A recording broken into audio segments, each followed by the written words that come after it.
Nepal's federal parliament prepares to welcome new members to its lower house. Lawmakers to be sworn in on Thursday. 2 Indian tourists drown in western Nepal's Tino River, 7 others unharmed. Investigation underway. Nepal issues new permits for excavating 16 mineral products, aims to tap industrial potential and boost economic growth. Trump announces pause on U.S. strikes on Iran. IEA warns global economy under major threat from Hormuz crisis. UN issues new climate warning as El Nino looms, adds Earth pushed beyond its limits as record energy imbalance heats the planet. And Manchester City lifts the Carabao Cup title. Coach Guardiola says 2-0 win against Arsenal makes the title special.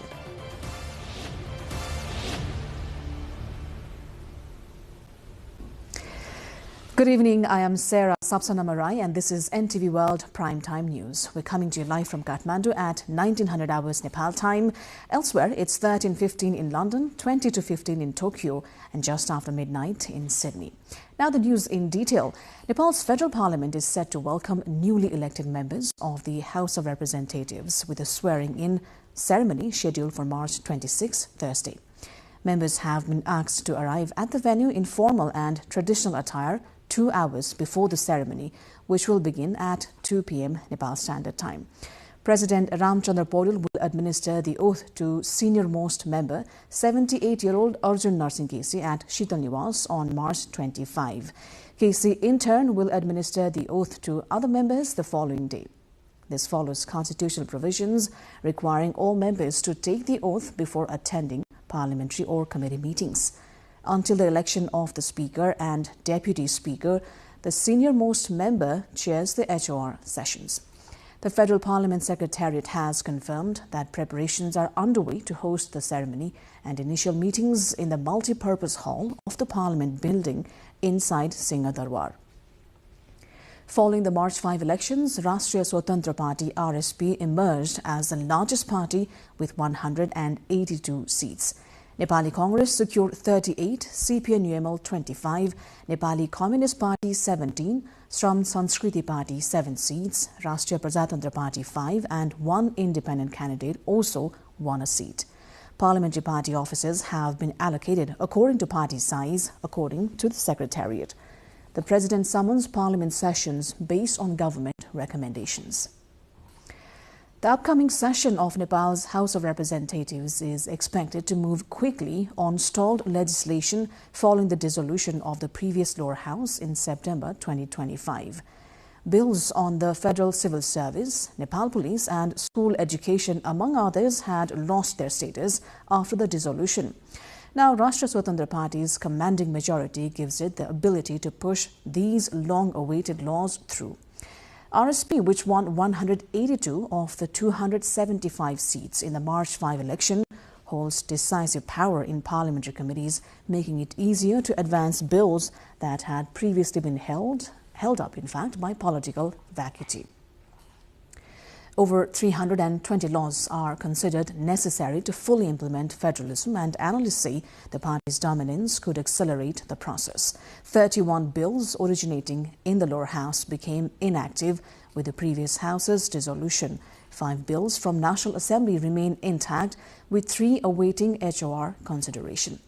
Bills that lost status can be updated and reintroduced, and ordinances presented in the last National Assembly session are expected to automatically enter the lower house agenda.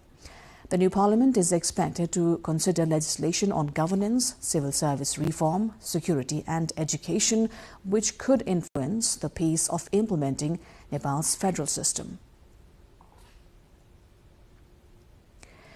2 Indian teenagers went missing after drowning in Tino River in Tincha 3, Tino Rural Municipality, Palpa district in western Nepal. The victims have been identified as 17-year-old Farhan Ansari and 17-year-old Aman Ansari from Sant Kabir Nagar, Uttar Pradesh, India. Police say Farhan Ansari's body was recovered around 10 a.m., approximately 100 meters downstream from the site of the incident. Aman Ansari's body was later found in the afternoon. 7 other individuals who had gone swimming with them were unharmed. Authorities said further investigation into the incident is underway.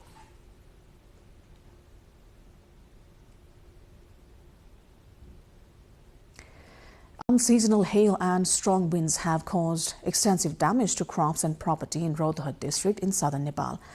Severe weather, which began Friday evening, destroyed wheat, maize, lentils, sugarcane, fruits and vegetables. Farmers reported that nearly ripe wheat and maize crops were flattened and banana plantations were damaged. Roofs and walls of houses also sustained damages in affected areas. In Brindavan municipality alone, approximately 200 hectares of maize fields were destroyed, with preliminary losses estimated at around $75,000. Notable crop damage was also reported in Chandrapur, Gujara, Fatua, Vijaypur and Kataharia municipalities. Authorities in all 18 local units of the district are assessing the full extent of the losses. Farmers have appealed to the government for relief and compensations.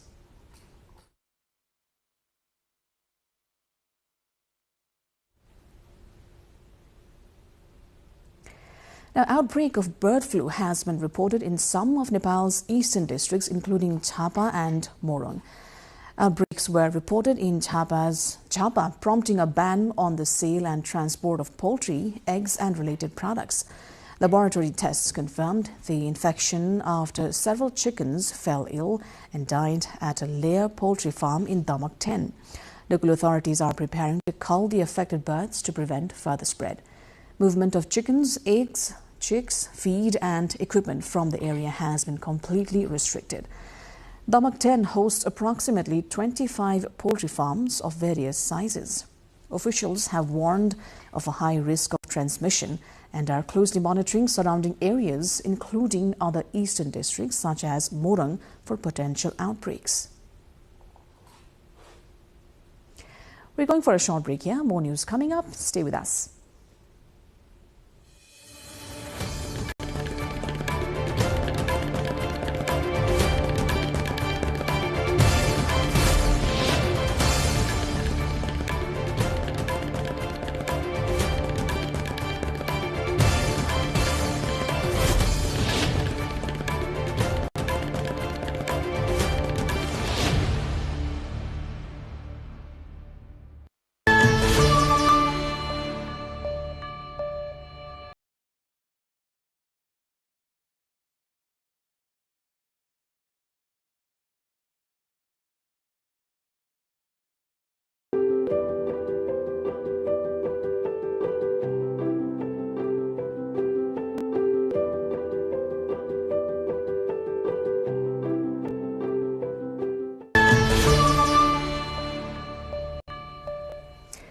You're watching NTV World and this is Primetime News. Welcome back. Nepal has issued new permits for 16 types of mineral products, including sandstones, red soil, metals and stones, in an effort to promote industrial development and boost economic growth. The Department of Mines and Geology granted these licenses to both domestic and foreign companies, aiming to harness the country's mineral wealth. Nepal is rich in valuable minerals such as tourmaline, talc, quartz, kyanite, marble, iron, zinc, quartzite, magnesite, dolomite and copper. Despite these resources, experts say the country has struggled to derive significant economic benefits due to limited capital, outdated technology and insufficient infrastructure. Most mineral deposits are located in remote and steep areas, making extraction and transportation challenging. Environmental concerns and policy-related hurdles further complicate large-scale mining operations in the country.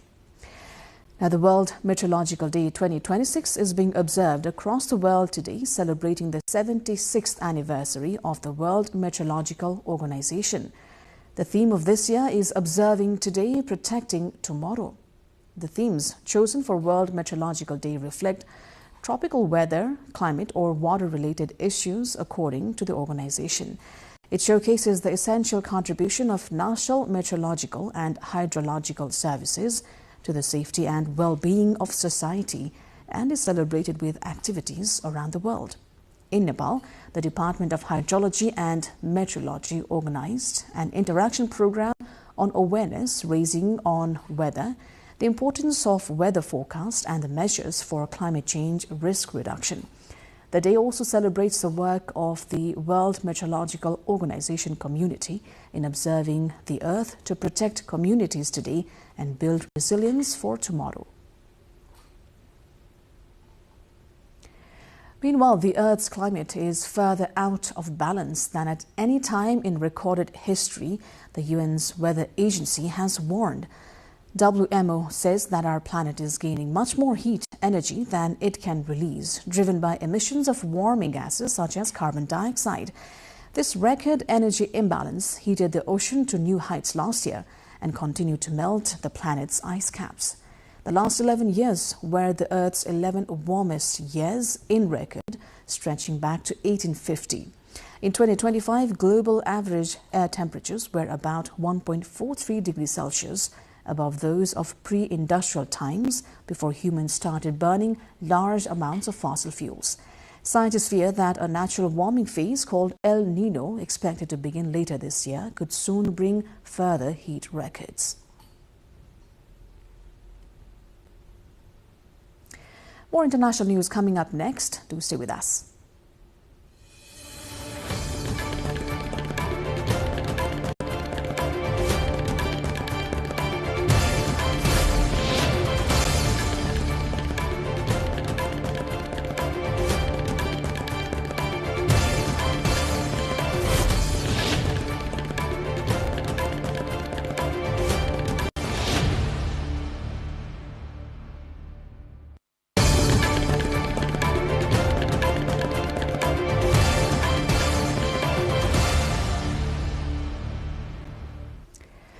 U.S. President Donald Trump has announced a 5-day delay of all planned strikes on Iran's energy infrastructure following what he said very good and productive conversations aimed at resolving hostilities in the Middle East over the past 2 days. The announcement comes as a deadline set by the U.S. for Iran to reopen the Strait of Hormuz expires. Iran's National Defense Council has warned that any attempt to attack the Iranian coast or islands would trigger the mining of all communication lines in the Persian Gulf. The delay signals a temporary de-escalation in tensions, though both sides remain on alert amid ongoing disputes over navigation and energy security in the region.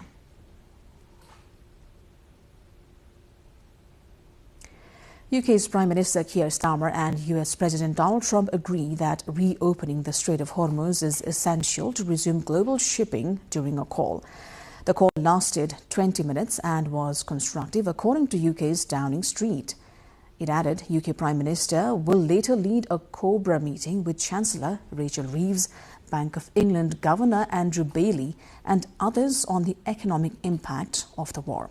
Early on Saturday night, Trump gave Iran a 48-hour deadline to reopen the Strait of Hormuz, or he said the US would obliterate Iranian power plants, starting with the biggest one first.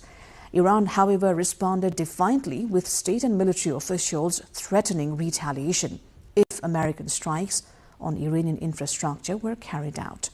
Traffic through the Hormuz Strait, one of the world's busiest shipping lanes, has slowed down by about 95% since the Iran war began on 28th of February.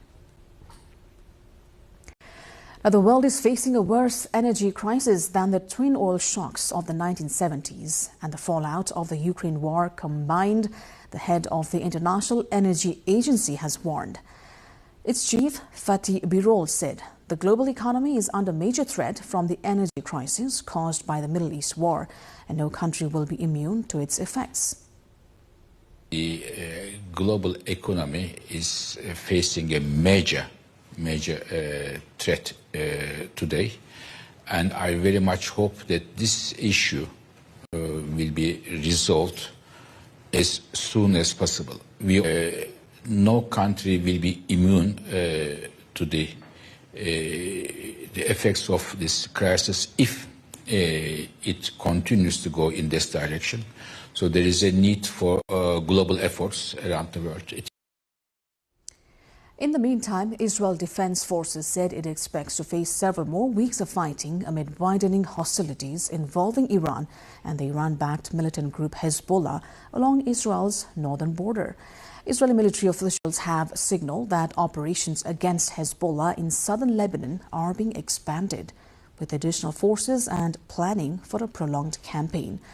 Earlier on Sunday, Iran launched fresh missile and rocket attacks towards Israel as part of an ongoing escalation in the region, with Iranian forces striking multiple areas and Israeli air defenses responding to intercept incoming fire.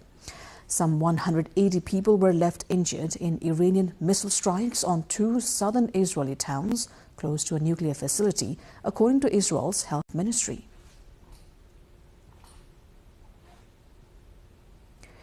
Major stock markets in Asia have slumped after Washington and Tehran threatened to escalate hostilities as the US-Israel war with Iran enters its fourth week.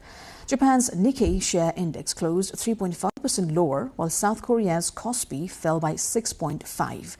In Europe, London's FTSE 100 opened down 1.4%.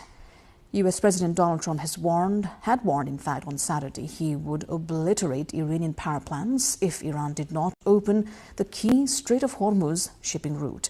Iran said it would respond to any such strikes by targeting key infrastructure in the region. Japan and South Korea have been particularly affected by the conflict as they are heavily dependent on oil and gas that would normally pass through the strait. An Air Canada plane collided with a firefighting vehicle at the LaGuardia Airport in New York of the United States. The plane carrying 72 passengers and 4 crew initially landed safely from Montreal on Sunday evening local time. It is reported that some 41 passengers and crew were taken to hospital. All but 9 have since been discharged, while some have serious injuries.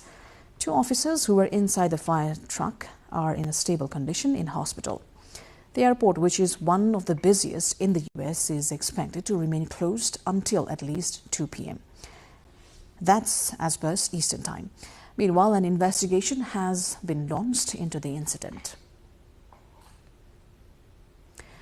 Now, an arson attack on ambulances belonging to a Jewish community ambulance service in North London is being treated as an anti-Semitic hate crime. According to London's Metropolitan Police, 4 ambulances were set ablaze in Golders Green in the early hours of Monday morning, causing several explosions believed to be linked to gas canisters on board the vehicles. Dozens of residents were evacuated from their homes in the early hours following the explosions, which caused the windows in a nearby block of flats to shatter. No injuries have been reported.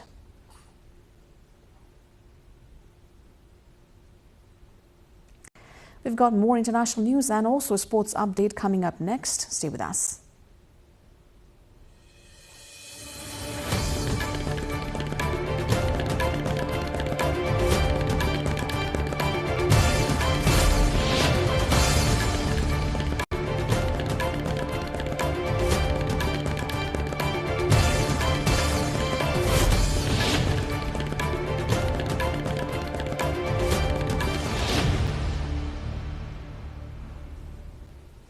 Joint maritime operations between Ecuador and the U.S. in Ecuadorian waters have led to the seizure of multiple tons of illegal drugs and the arrest of several individuals, authorities said on Monday. The operations were carried out by the Ecuadorian Navy in coordination with the U.S. Coast Guard, targeting organized trafficking networks operating in the Pacific Ocean. The region serves as a key route for narcotics smuggling to North America and other international markets. While officials have not disclosed the exact quantity of drugs seized or the identities of those arrested, they describe the operations as a significant blow to illegal trafficking in the area. These efforts are part of ongoing bilateral cooperation aimed at strengthening regional security and disrupting maritime drug routes. Ecuadorian and U.S. authorities have conducted similar coordinated operations in recent years, reflecting the growing importance of international collaborations in tackling drug trafficking. A research team in China's Shanghai has identified key genes that determine the perennial growth habit of wild rice and created new plants by transplanting those genes into cultivated rice. The new plants are capable of surviving for at least 2 years with multiple harvests. The team conducted a systematic analysis of 446 wild rice accessions. The team found that unlike annual cultivated rice, certain wild rice varieties do not senesce or die after seeds mature. Instead, they continuously generate new branches from axillary buds at the nodes. These branches extend and take root upon touching the ground, developing into new plants and exhibiting a clonal perennial growth habit. To isolate the genes responsible for this perennial habit, the researchers performed genetic analysis using a wild rice strain and an annual indica rice variety. Then they ultimately pinpointed the genomic region and named it Endless Branches and Tillers 1 EBT1. A kimono-clad man and women with fox masks have led a mock wedding procession in a festival in central Japan. About 30 people dressed in kimono and fox masks paraded along a street in Onnojuku, a historic rest stop in Tomi City, Nagano Prefecture. Onnojuku flourished as an inn-town for travelers on the Hokoku Highway during the Edo period from the 17th to the 19th century. During the community's Hina Doll Festival in March, historic buildings display traditional dolls dressed like ancient court nobles.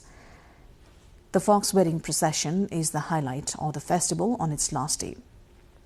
The man who played the groom says he has few chances to wear kimono in daily life, so the preparation was tough, but it was fun and a precious experience. Many areas of Japan have legends related to fox wedding processions.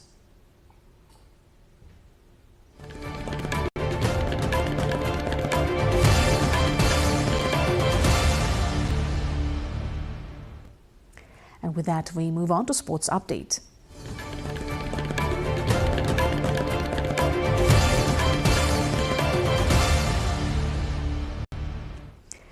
Manchester City has won the Carabao Cup final 2-0 at Wembley, with Pep Guardiola calling the victory extra special because it came against Arsenal, a side he believes has been the best in England this season. The club manager praised Arsenal's level and admitted the title race is now in its hands, saying it's Arsenal's to lose as they push to finally go one better after 3 straight runner-up finishes in the Premier League. Despite the cup setback, Arsenal remains strongly positioned in the league title race, setting up a tense finish to the season between the two rivals. But the players prove again, the old ones, especially new ones, that we require to do something that during the season we are not being consistent to do, especially without the ball. Against that team, Arsenal, or you achieve that level or no chance. And today we achieve it, especially. Mexico City bursts with color, culture and football fever as thousands flood the streets in a spectacular parade blending tradition with sport. Fans dressed in vibrant La Catrina makeup and an iconic symbol of Day of the Dead marched alongside supporters proudly wearing jerseys of the Mexican national football team, creating a unique fusion of heritage and football passion. The lively celebration organized by the city's cultural authorities is part of the build-up to 2026 FIFA World Cup, which Mexico City will help host alongside the US and Canada. Giant football props, street performances and flag-waving supporters add to the electric atmosphere, turning the parade into a celebration not just of remembrance but of anticipation for one of the world's biggest sporting events. With the countdown to 2026 already underway, the event highlights how deeply football is woven into Mexico's cultural fabric, promising a World Cup filled with unmatched energy, color and passion.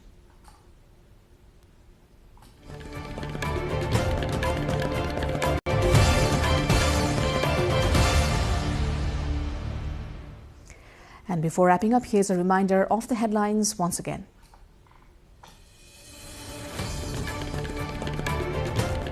Nepal's federal parliament prepares to welcome new members to its lower house. Lawmakers to be sworn in on Thursday. 2 Indian tourists drowned in western Nepal's Tino River, 7 others unharmed. Investigation underway. Nepal issues new permits for excavating 16 mineral products, aims to tap industrial potential and boost economic growth. UN issues new climate warning as El Nino looms, adds Earth pushed beyond its limits as record energy imbalance hits the planet. Trump announces pause on US strikes on Iran. IEA warns the global economy under major threat from Hormuz crisis. And Manchester City lifts the Carabao Cup title. Coach Guardiola says 2-0 win against Arsenal makes the title special.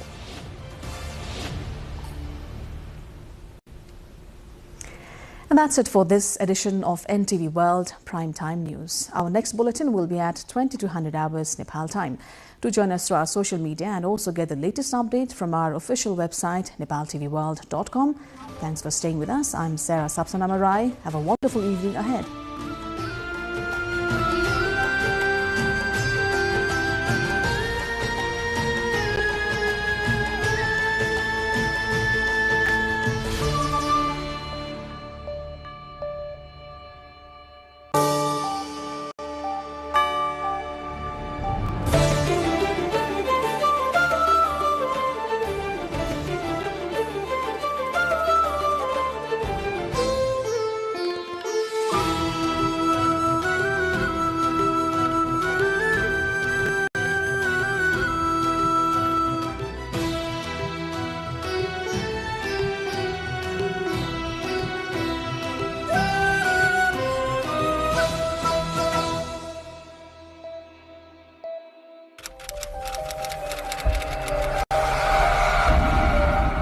President Abraham Lincoln said many years ago, if you think that education is expensive,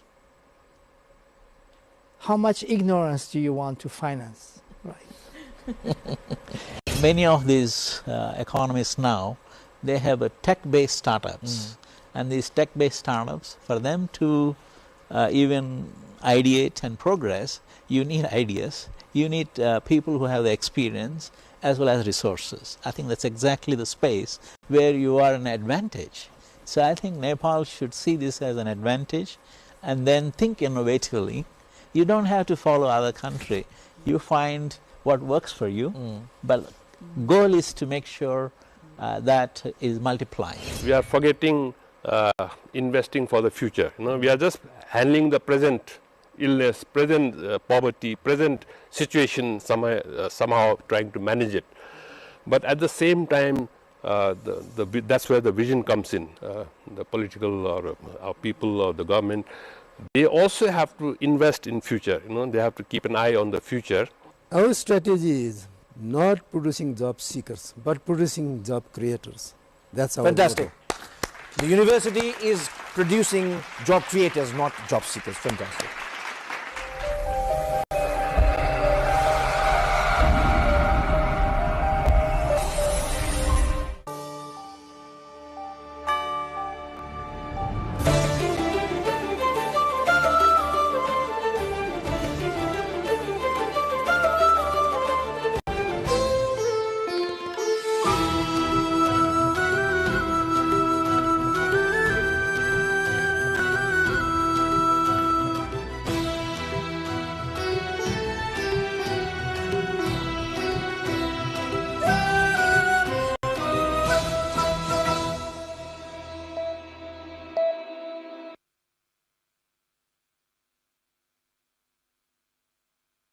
How many countries can you recognize by just looking at their flags?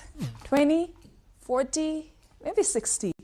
Today I'm joined by a young prodigy from Kathmandu, Nepal, who has far surpassed those numbers. At just 10 years old, Kripal Paudel secured his place in the World Book of Records by successfully identifying and reciting the flags of every country in the world in just 1 minute and 40 seconds. This historic feat was officially recorded on July 10, 2024. Kripal, welcome to the show. Thank you so much. Are you excited for the interview? Yes, I'm already excited for this interview. We'll show you random 40 flags and you have to name them as fast as possible. Canada, Morocco, Russia, Malaysia, Thailand, Ethiopia, Guatemala, Belgium, Dominican Republic, Switzerland, Lithuania, Iceland, Italy, Spain, Ecuador, Montenegro, Cuba, Rwanda, South Korea, Haiti, Chile, Bolivia, Bolivia, Luxembourg, Honduras, Venezuela, Bangladesh, Portugal, Estonia, Kenya, Vietnam, Belarus, Greece, Nicaragua, Uruguay, Colombia, Finland, Zimbabwe, Peru, Tunisia, Ireland, Netherlands, Kosovo. So, Kripa, how do you memorize them when you see a flag? Do you see a picture or do you see the name of the country instantly in your head? First of all, it's interest of any people. Like I have an interest in geography. I read geography books and I know the flags of these countries so well. When did you first realize you had this superpower? And was it just a hobby or you had to memorize for school exams? No, it was not to memorize for school exams. It was my hobby, and I have recognized it like for last 3 years, 4 years like that. So walk us through your world record journey. So it was amazing and wonderful. And throughout the journey, we introduced a form in the Worldwide Book of Records. And as the journey continues, we attended this record in my school, and we got that certificate and all that medals, etc. How does it feel to represent Nepal on the global stage of the World Book of Records? It was very proud to recognize my country, my motherland, Nepal, to recognize on the world's global. Yeah, it is so. It means that Nepalese peoples are also educated. Now tell us more about yourself. Is it just flags or are you this fast with maths, history, dates or any other subjects? Yeah, all subjects I got full marks in practical also, theory also. And all subjects I'm very good at, excellent at. But it's all about creativity of an normal people. Every people has an interest, and if they follow their interest, they will become success in the world. Do you consider your talent as normal? Yeah, it's normal for me. I don't know how other people will think about it. Who is your biggest cheerleader? My parents are my biggest cheerleaders. They support me in every way. They support me in every situation, and I'm very thankful to have parents like them. Let's talk beyond your world record. Yes. Who is Cripple Powder and what are your interests? So, Cripple Powder is basically a normal person. My hobbies are to study about geography, to study about politics, to study about news, climates, and beyond that studies, I also have interest in sports and other categories. Okay, now let's talk about your future. You've already bagged the world record now. What's next? After an attempt in Guinness Book of World Records, and I'm doing 3D animation in Blender, 2D animation in After Effects, Adobe Premiere Pro, and Illustrator also. And also, it's been great to do this. You're interested in technology as well? Yes. I didn't have a decision to become what in future. Oh, you've not decided yet? Yes. I'm so small too. So when you think about you being an adult, what comes to your mind? What profession suits you? I have been doing the 3D animation in the past like 1 year, and I'm doing a great job in 3D animation. So my interest is 3D animation also. So outside of flags and studying, what is Cripple's favorite thing to do? I want to socialize with my parents, and I want to travel also. I want to travel the world's countries. Now, here's a fun segment. I'll ask you a question. You need to answer in one word, or you can just answer it in one sentence. Are you ready? Yes. The first question is, which one do you think is the coolest looking or has the best color or shape? I'm not disrespecting every flags. They are all beautiful in their people's angles. But as being a Nepali flags is a different one from all the world's flag. Which one was the hardest to memorize? So probably the longer words flag, like it can be anything like Kyrgyzstan and maybe Uzbekistan. I saw many flags like Monaco and Indonesia. They are same. Indonesia and Poland are also same. Ireland and Cote d'Ivoire, they are also similar.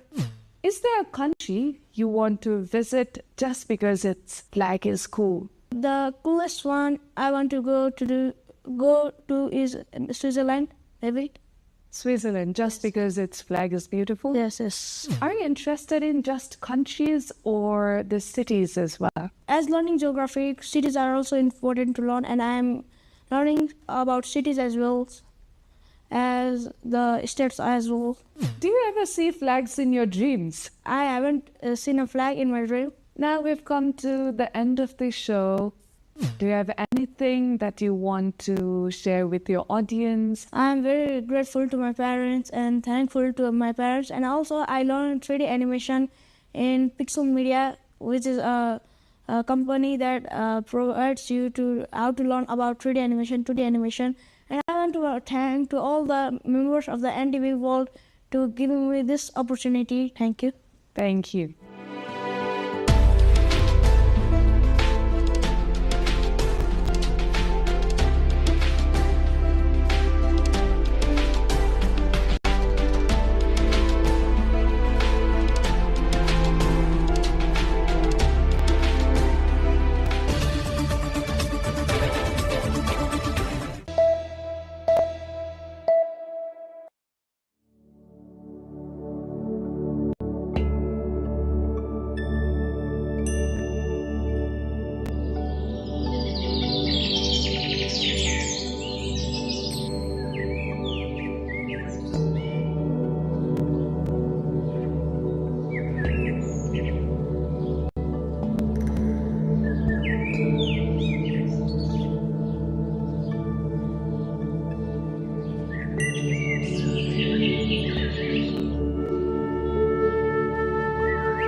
President Abraham Lincoln said many years ago, if you think that education is expensive,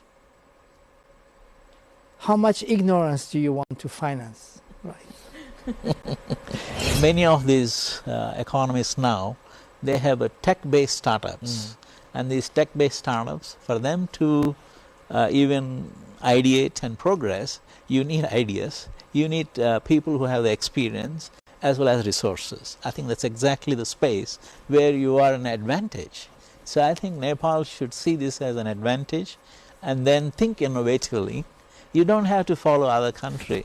You find what works for you, but goal is to make sure that is multiplying. We are forgetting investing for the future. We are just handling the present illness, present poverty, present situation, somehow trying to manage it. But at the same time, that's where the vision comes in. The political or our people or the government, they also have to invest in future. They have to keep an eye on the future. Our strategy is not producing job seekers, but producing job creators. That's our Fantastic. motto. The university is producing job creators, not job seekers. Fantastic.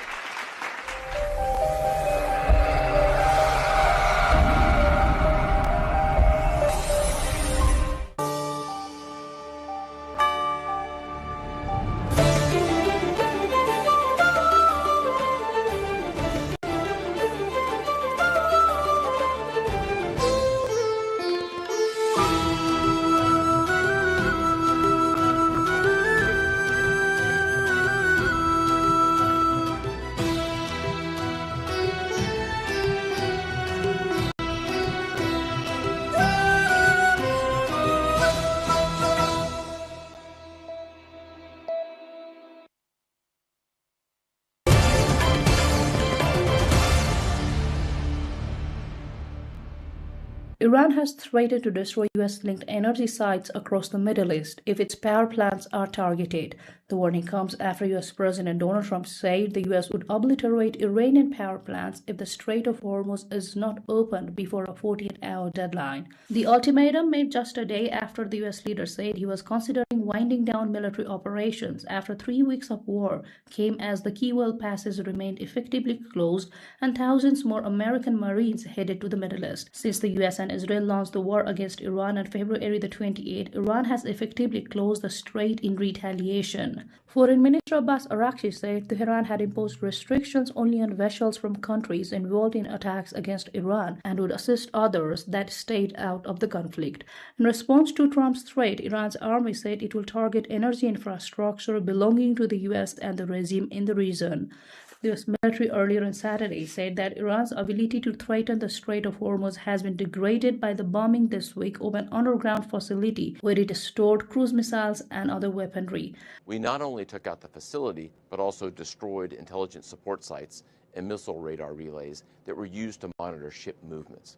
Iran's ability to threaten freedom of navigation in and around the Strait of Hormuz is degraded as a result, and we will not stop pursuing these targets. The Strait of Hormuz is a vital waterway for global whale shipping and the gateway for 1/5 of the world's whale supplies.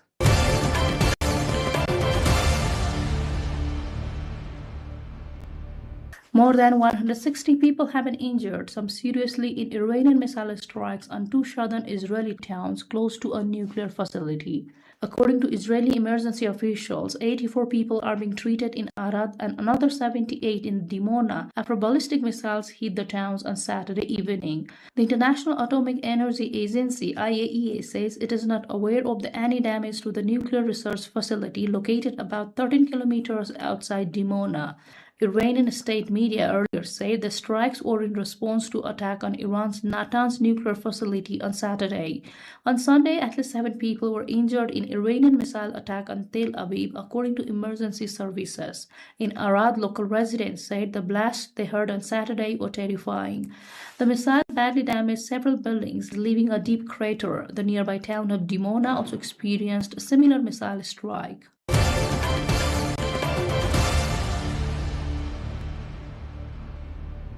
Nowruz, the traditional Persian New Year marking the arrival of spring, was celebrated across multiple continents this weekend, highlighting its enduring cultural significance. Syrian Copts mark Nowruz, the traditional New Year festival, signaling the start of spring with flaming torch processions in the city of Qamisli.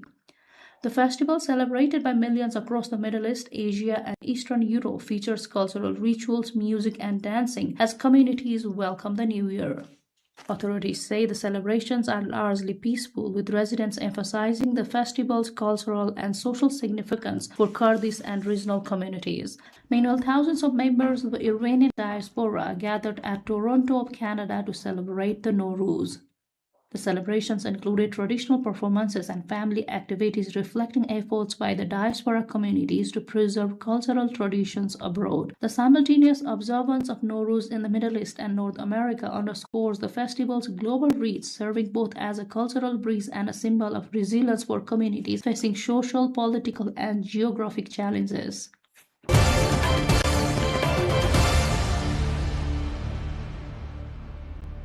India has reiterated that the Indus water treaties with Pakistan will remain in abeyance. Speaking at a UN event to mark the World Water Day, India's permanent representative to the United Nations, P. Harish, said, "With a spirit of goodwill and friendship, India entered into the Indus Water Treaty 65 years ago in good faith, which has been violated by Pakistan repeatedly, inflicting wars and numerous attacks on India, affecting many of its citizens." India entered into the Indus Waters Treaty 65 years ago in good faith, in a spirit of goodwill and friendship. Pakistan violated this spirit by inflicting 3 wars and thousands of terror attacks on India. Tens of thousands of innocent Indians became victims to Pakistan-sponsored terror attacks. Our patience and magnanimity did not change Pakistan's ways. Eventually, we were compelled to announce that the treaty will be held in abeyance. The Indus Waters Treaty was signed in 1960 between India and Pakistan, brokered by the World Bank to manage and share the waters of the Indus River system. Over the years, the treaty has withstood multiple wars and tensions between the two countries and is often cited as a rare example of cooperation despite conflict.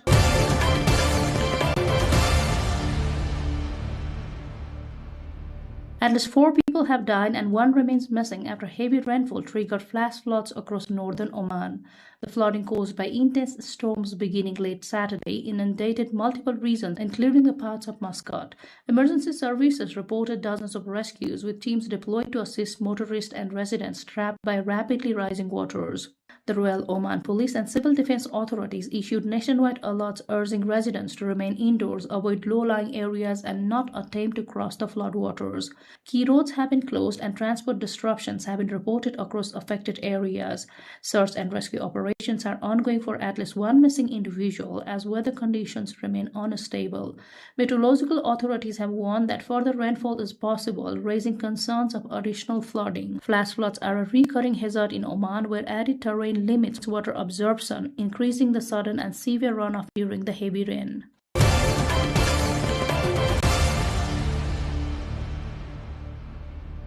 The National Library of France has opened a major exhibition of historic and mythical maps, giving centuries-old cartographic works a new lease of life. Behind the scenes, restorers are meticulously working on ancient maps and atlases, ensuring they are preserved and suitable for public display. The exhibition is featuring dozens of maps, terrestrial globes, and atlases spanning both real and imagined worlds, from the voyages of Christopher Columbus to fantasy landscapes inspired by the Game of Thrones. Officials say the exhibition highlights the evolution of cartography, showcasing how myth, exploration, and imagination shaped the human understanding of the world.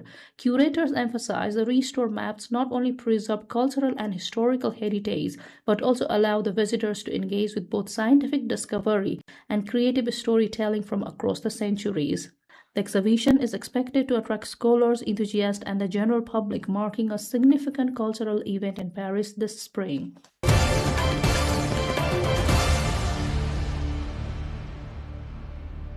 Conservation experts in Brazil's Pantanal region expressed cautious optimism ahead of the COP15 conference on migratory species scheduled from March 23 to 29. The week-long event will bring together governments, scientists, environmental NGOs, indigenous representatives, local communities to strengthen international cooperation in the protection of wildlife that crosses national borders. The Pantanal, the world's largest tropical wetland, is home to numerous migratory species, including birds, fish, and mammals that travel thousands of kilometers each year. Experts warn that these species face growing threats from habitat loss, deforestation, wildfires, climate change, and human encroachment, making coordinated conservation efforts essential. Brazilian officials emphasize that COP15 offers a platform for countries to share research, implement cross-border protection policies, and commit resources towards wildlife preservation. Indigenous communities with traditional lands provide critical habitat for migratory species are expected to play a key role in discussions, highlighting the intersection of conservation and cultural preservation. The conference also aims to establish legally binding agreements for the protection of migratory species, improve monitoring systems, and foster global partnerships. Experts say success at COP15 could serve as a basis for future international conservation initiatives, demonstrating how collaboration across nations can mitigate threats and restore the ecosystems.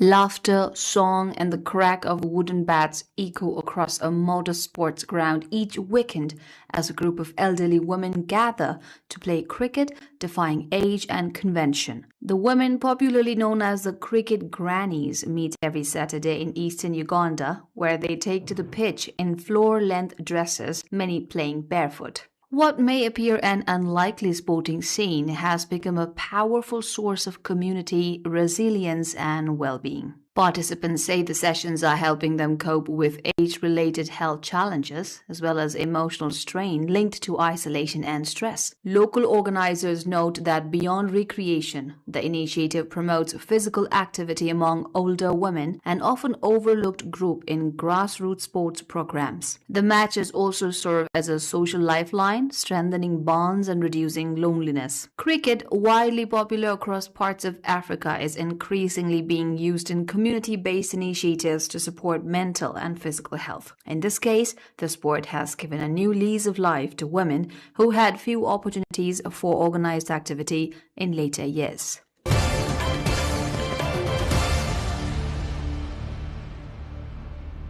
A local dam in Turkey's Yozgat, utilized for agricultural purposes, becomes the scene of a vibrant gathering of migratory birds with the arrival of spring. Originally constructed for irrigation, the dam has in recent years evolved into a significant habitat and stopover site for numerous bird species, particularly flamingos. Located along a major migration route, the reservoir in Yozgat hosts hundreds of flamingos, along with cranes, wild geese, ducks, swans, and pelicans. The area has become one of Turkey's most notable wetlands for migratory birds, where nature transforms into a remarkable visual spectacle. During the spring months, flamingos settle at the reservoir, where they feed and rest before continuing their migration in colonies. Similarly, pelicans and cormorants are among the other species that sustain their presence in the area.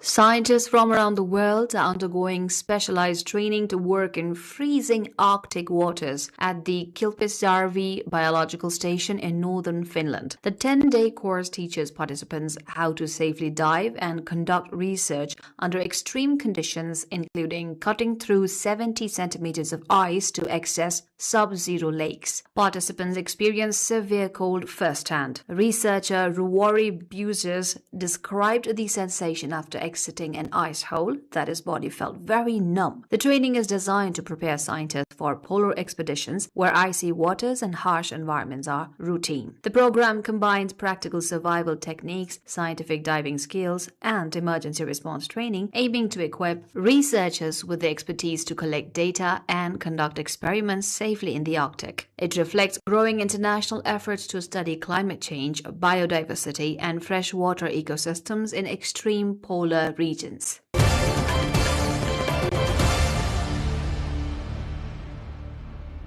South Korean pop group BTS officially returned to the music scene after a nearly 4-year hiatus due to mandatory military service, releasing their first full studio album since 2020. The band on Saturday performed a comeback concert in Seoul, drawing hundreds of thousands of fans and millions of online viewers worldwide. The concert kicked off promotional activities ahead of their 2026-2027 Arirang World Tour, which will cover 34 cities across 5 continents, including 82 scheduled shows, making it the group's largest tour to date. Authorities in Seoul deployed extensive security and traffic measures to manage the large crowds, highlighting the scale of event in both domestic and international context. It is said the comeback is a major milestone for K-pop, with projected revenue from ticket sales, streaming, and merchandise expected to reach billions of dollars, reinforcing BTS's status as one of the world's most commercially most successful musical group.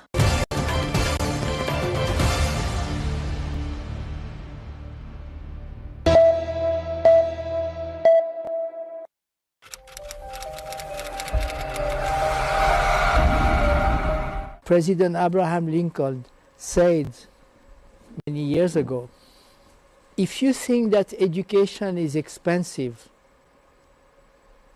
how much ignorance do you want to finance? Right. Many of these economists now, they have a tech-based startups. And these tech-based startups, for them to even ideate and progress, you need ideas, you need people who have the experience as well as resources. I think that's exactly the space where you are an advantage. So I think Nepal should see this as an advantage and then think innovatively. You don't have to follow other country. You find what works for you, but goal is to make sure that is multiplying. We are forgetting investing for the future. We are just handling the present illness, present poverty, present situation, somehow trying to manage it. But at the same time, that's where the vision comes in. The political or our people or the government, they also have to invest in future. They have to keep an eye on the future. Our strategy is not producing job seekers, but producing job creators. That's our Fantastic. motto. The university is producing job creators, not job seekers. Fantastic.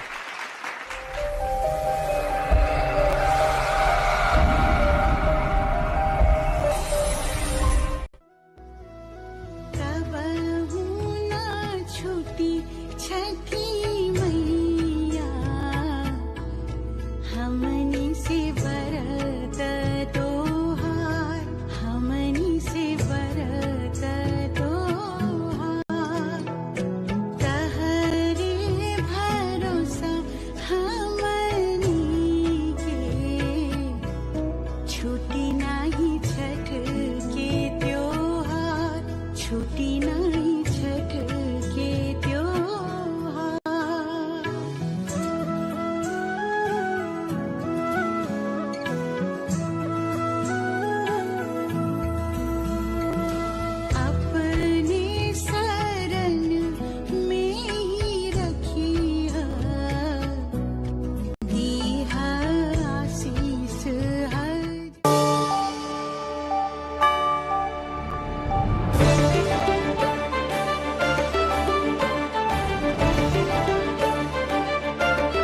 Welcome to the studios of NTV World in Kathmandu.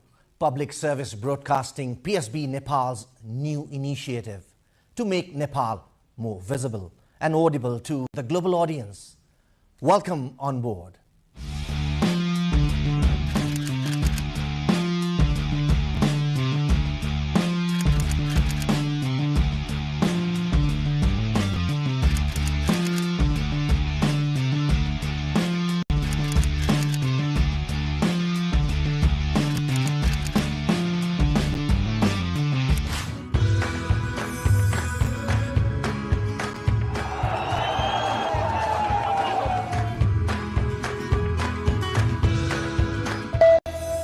This is NTV World, facts that speak, insights that matter.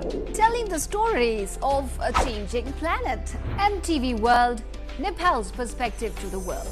Exploring the heartbeat of Nepali creativity. This is NTV World. The power of story shaped by technology. NTV World. Unearthing Nepal's hidden heritage. Discovering the timeless Nepal. Telling stories that endure across centuries.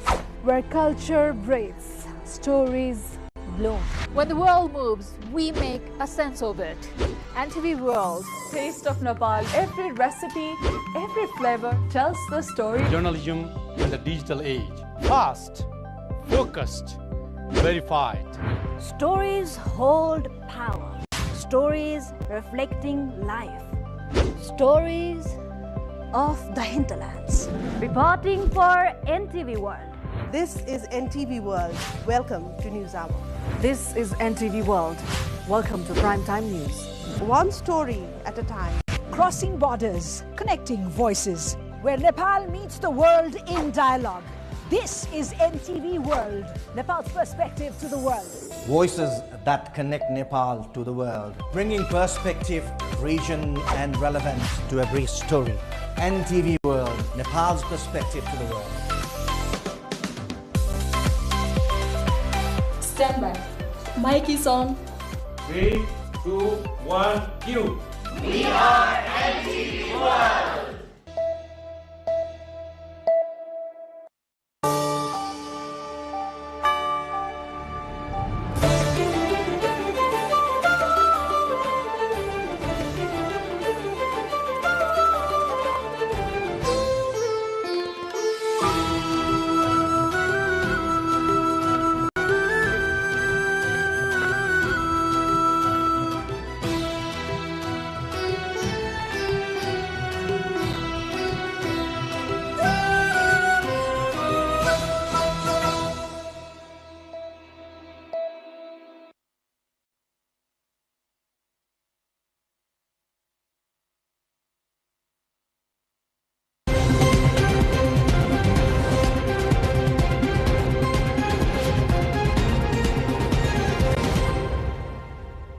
We have Jaco Dutoy with us, the UNESCO representative to Nepal. He has traveled across our sites, met our makers, and seen the heart behind our culture.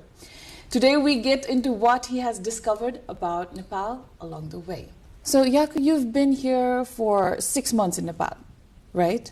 That's correct. Yes. So would you like to share to our audience where have you been and what have you seen in Nepal?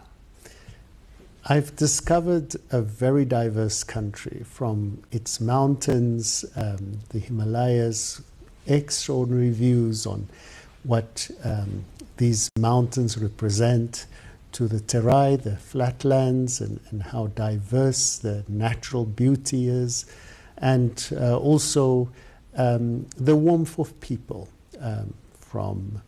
I think of Chitwan. I met some young digital creators that want to tell a real story about what Nepal is. I think of members of a UNESCO club that wants to use virtual reality to reflect the cultural diversity of Mustang. So it's been quite a journey in order to meet people, see different landscapes and different aspects of your beautiful country. So you've been to Chitwan as well? Yes, Chitwan was, I have to say, one of my favorite places. It's, of course, a natural World Heritage Site. with such varieties of species in terms of plants, in terms of birds, in terms of animals. And I think it's really worth making sure that such a beautiful place is preserved and that the communities that live around it can also fully take advantage of this great beauty of the site. From the UNESCO lens, is there something in our policy that you would change for the younger generation? One element I think that could be of interest is specifically related to the cultural industries that are not recognized as such yet. There's a UNESCO convention on cultural expression and that address the questions related to cultural industries. And I think by also adhering to this convention, cultural policies can not only focus on the great cultural heritage, but also on the cultural industries and its role to generate jobs, its role to also preserve what this country has to say. So I think that is one element that UNESCO can assist the country in moving forward. In the field of education, there are huge demands in order to update content, curricula, help for teachers. And I think here we have a recommendation on open education resources where openly licensed educational materials can be easily adapted in different languages and accessible formats. And I think this is another area where UNESCO's help could really make a difference on the ground. So from what you've seen on the ground, how can these crafts or the communities that work on these crafts can benefit financially and even culturally? What do you think? I think they can benefit from it if it's acknowledged as a sector per se, if there's access to markets. And I think more and more young people turn also to technology in order to see how they could access larger markets. I think if there are also standards and opportunities to standardize some of the products so that when it comes to export or selling it, that it adhere to some international standards is another very important field. And there are still lacks of skills. If you look at a traditional craftsman or craftswomen, they do not necessarily have the skills to sell their products. They know how to make it, but not necessarily how to sell it, how to market it, how to budget and to manage an enterprise. So I think these skill sets and enlarging also the skill sets of those working in this field are all fields that that are necessary in order to really take full advantage of this field. Yeah. So is there a community that you would like to spotlight today that could flourish from culture and these crafts economically and culturally with their heritage being preserved? Recently, I think 2 weeks ago, UNESCO reached out to a community in Tame where we help them to document their intangible heritage. Right. And I think these women, men and young people that see that after the glove outburst, people looked at the environment but not at their culture.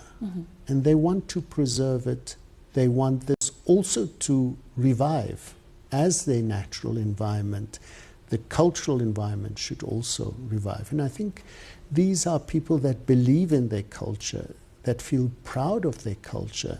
And this is an example, I think, of communities that really are examples of people that through resilience and working with different partners really feel that they could preserve and make known their rich cultural expressions. are there any obstacles or challenges that you've had to face, or UNESCO as a whole have to face here in Nepal or even outside of Nepal? Well, I think challenges are part of our jobs. That's why we are here, is in order to look at challenges and transform those into opportunities by pulling in international expertise, by looking at our standard setting work. I think if you want an example, is the Man and Biosphere Reserve concept, where the Man and Biosphere Reserve concept highlights the importance of people living in nature, but at the same time also preserving that natural spot. But Nepal has no Man and Biosphere Reserve yet. So that's a challenge that we need to resolve together with the different stakeholders in order to see how such a Man and Biosphere Reserve can make a change for communities that live in a protected area. And I think specifically of Kanchenjunga. I've visited also this beautiful area where indigenous communities are passionate about the diversity of fauna and flora and their culture and what it means in order to preserve also their environment and the challenges that they face in order to preserve but also to be economic viable. In having jobs, in modernizing also their lifestyle. And these are a field, this is a field where UNESCO can help through an international concept, and we are working closely with those communities. So is there a process, or should there be changes in policy to bring this concept or implement this concept in Nepal? Well, in some cases, yes, but in Kanchenjunga, it is a community-led conservation area. So I think that's the beauty of Nepal. That is the beauty of Nepal. It is an example, an international example, where the community can lead that change. We just need to work on the zoning in order to make sure that the preservation areas are there, the buffer zone where there could be other activities taking place, and then make it internationally known. That is the challenge. So while we talk about indigenous communities and nature, so are we risking or losing authenticity while trying to modernize or in the process of urban development? What do you think? It is possible to lose the authenticity. But I think that there are examples in Nepal where this authenticity has not lost its specificity. And I think of Bhaktapur, for example, the beautiful squares that you have where after the earthquake, for example, it was rebuilt. There's particular attention to the original materials that were used in the reconstruction efforts. So I think this is a good example. But I think one needs to be careful, because when one reconstruct, when one preserve, it takes time. One needs to document, one needs to make sure that it represents its original authenticity. One needs to use some of the building materials that are maybe not as amply available than before. One needs to involve communities, and to involve communities takes time. So I think there are challenges, but I think Nepal is a good example where, especially after the reconstruction of the earthquake, extraordinary work has been done just after such a devastating event. It's been a decade since the big earthquake of Nepal. So what does still concern you about, or what has Nepal done right? I think Nepal has first of all, involved communities. And communities were often, I think, very quick to respond to what happened after the earthquake. And I think this is extraordinary, that communities are so reactive and also have a space in order to act, to reconstruct and be part of the process. I think Nepal also mobilized an array of partners from different development partners, from international UNESCO and others, in order to come in with expertise and assist where necessary, without losing its authenticity. And I think this is also quite an endeavor in order to make sure that involving so many partners to keep the specificity of what Nepal represents and what its sites do. This said, I think after the earthquake, I'm concerned that we do not necessarily have a disaster risk plan for if something happens again. So there is still some work to be done. But Nepal has done a lot of things in a good way. But do you think Nepal has unintentionally created replicas instead of preserving the character of the natural heritages during reconstruction?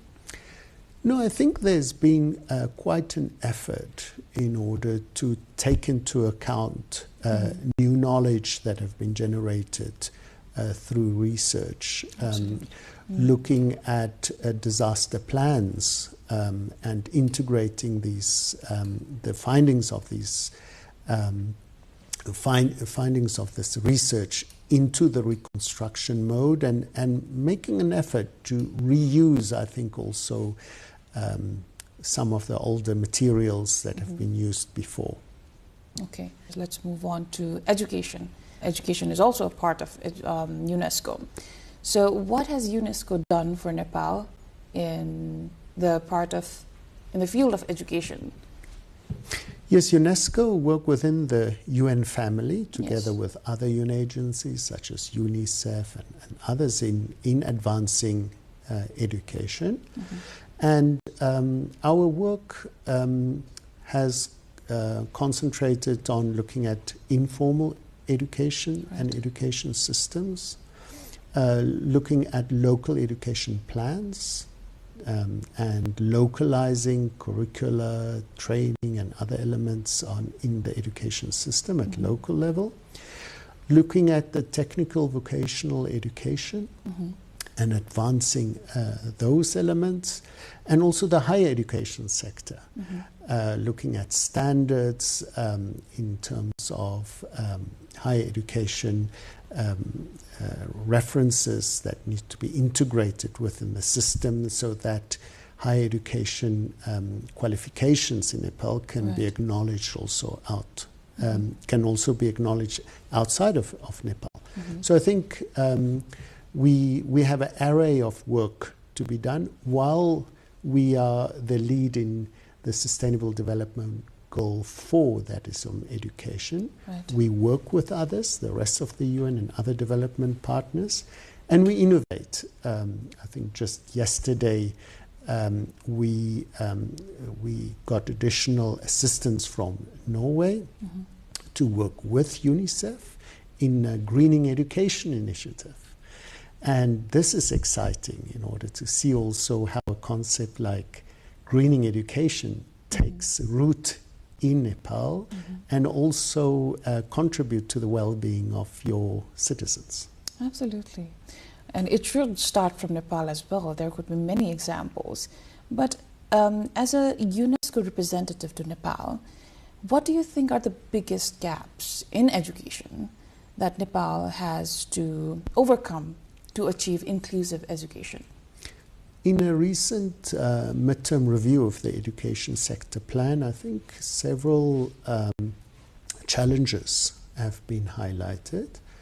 I think first of all, looking specifically at some disadvantaged groups that are still in a disadvantaged position, either because of their language or because of them living with disabilities, or them living in certain geographical areas that do not perform as well as others. So I think this is one challenge in order to have education for all.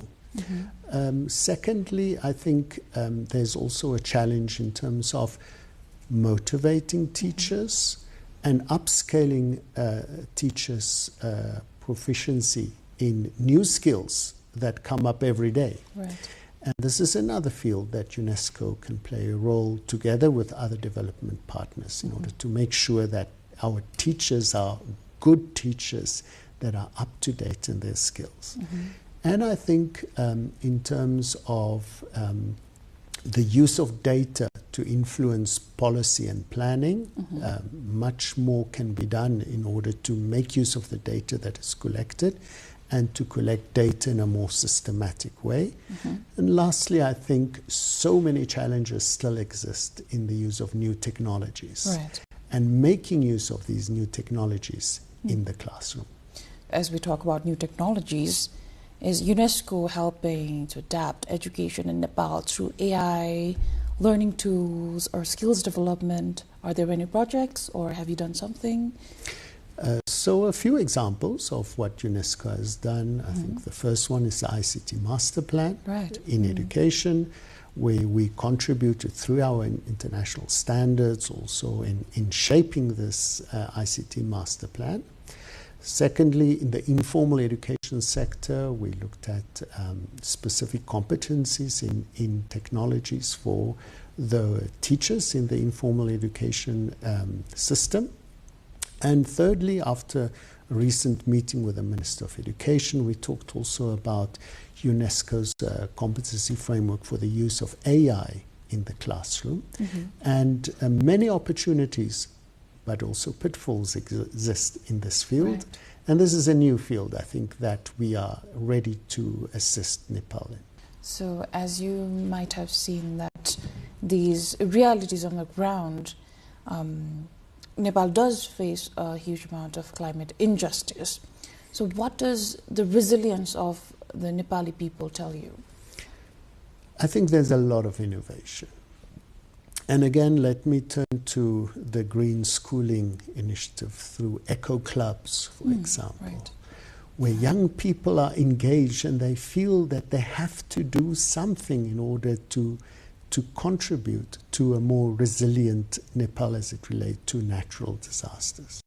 The stories that one hears from young people that suffer but are also ready to do something and feel a responsibility to change things also in the way that we consume, in the way that we manage waste, and many other fields, really tells us that that resilience starts from a very young age. But much more can be done to institutionalize that and I think to scale up those initiatives.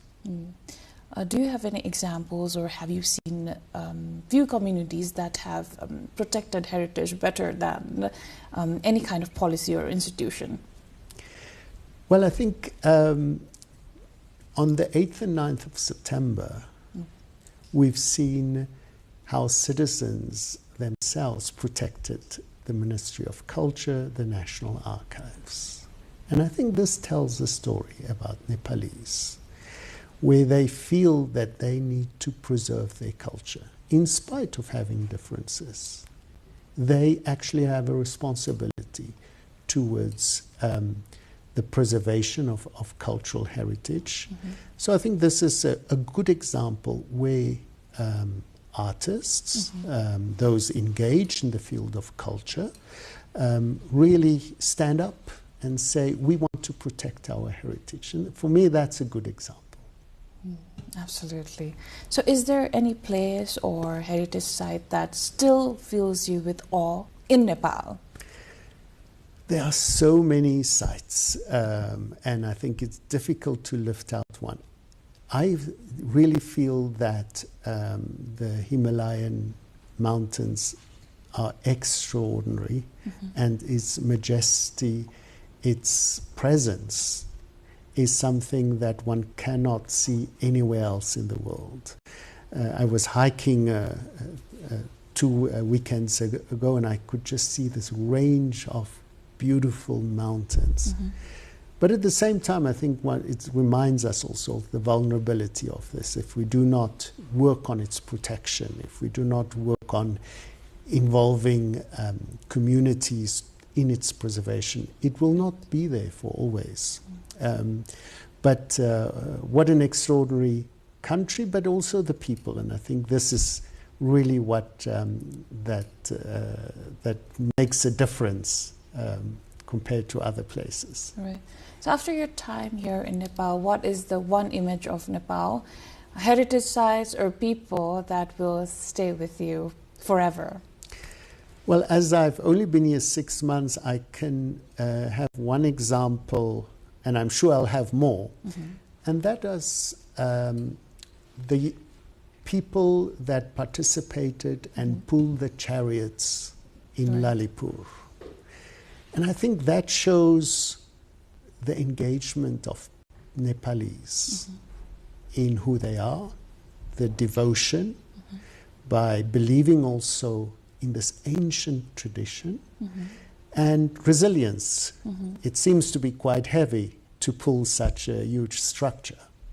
And I think this shows how people and culture are one, and that this living heritage is part of Nepal. And I think I will not forget that image where this huge carriage is moving forward because of the effort of people. What do you think Nepal can learn or change or adapt from what other countries are doing in the field of conservation, preservation, or even reconstruction?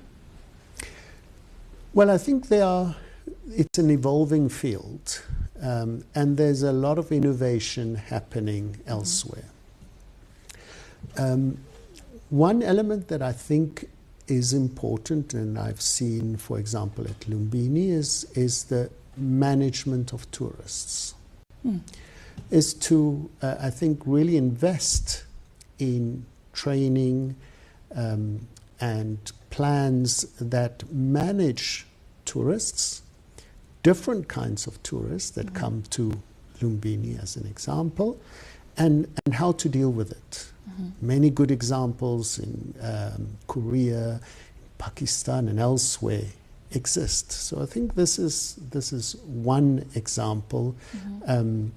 But I think also the use of technology in managing all the tourist sites, but also preserving tourist sites. And why not your great documentary heritage, the scripts that you have? So much is being done elsewhere, and I think if there's an exchange between those experts and your great experts, even more can be done in Nepal. Okay, so before wrapping up, I want you to tell the audience your to-do lists here in Nepal, and what would you like to see, maybe adventures, the foods you want to eat, the cultures you want to spend time with. What do you want to do? Please tell our audience. So from a personal perspective, I think the Yomari food has been put on the National Intangible Heritage Site, so I haven't tasted that yet. I would love to taste the Yomari food. Secondly, I think the trekking experience is something that I haven't done. I've done hiking, but not trekking, and it seems extraordinary, and also interacting with the different communities that are there. And then thirdly, you have beautiful rivers, and each time that I pass at places where you can see river rafters, I think I have to be one of those that take advantage of this adventure in your country. So thank you so much for joining us. Real pleasure to spend with NTV World. This has been great also to talk about experiences in Nepal, and how great this country is, and its future lies ahead with young people, with cultural heritage and natural heritage that is present and just wait to be further explored.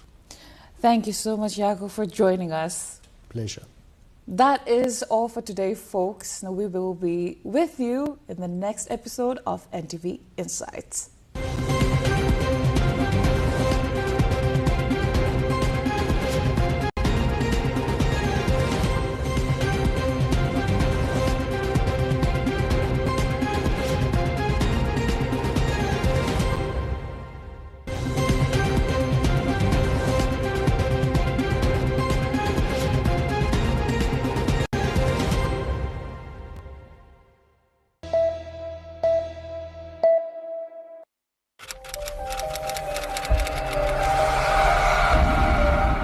President Abraham Lincoln said many years ago, if you think that education is expensive, how much ignorance do you want to finance? Right. Many of these economists now, they have a tech-based startups. And these tech-based startups, for them to even ideate and progress, you need ideas. You need people who have the experience as well as resources. I think that's exactly the space where you are an advantage. So I think Nepal should see this as an advantage and then think innovatively. You don't have to follow other country. You find what works for you, but goal is to make sure that is multiplying. We are forgetting investing for the future. We are just handling the present illness, present poverty, present situation, somehow trying to manage it. But at the same time, that's where the vision comes in. The political or our people or the government, they also have to invest in future. They have to keep an eye on the future. Our strategy is not producing job seekers, but producing job creators. That's our Fantastic. motto. The university is producing job creators, not job seekers. Fantastic.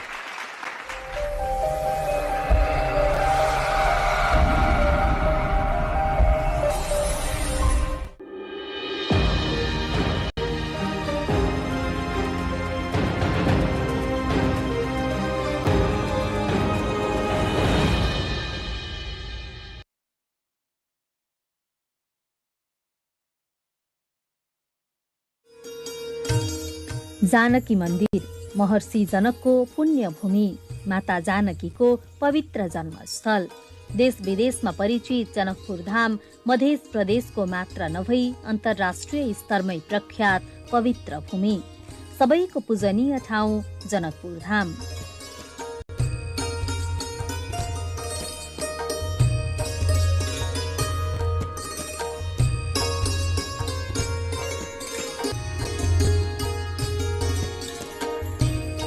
Mahendra राजमार्गको ढल्केबरबाट करिब 21 kilometre दक्षिण लागेपछि शहीद gate हुँदै रामानन्द चोक पुग्न सकिन्छ।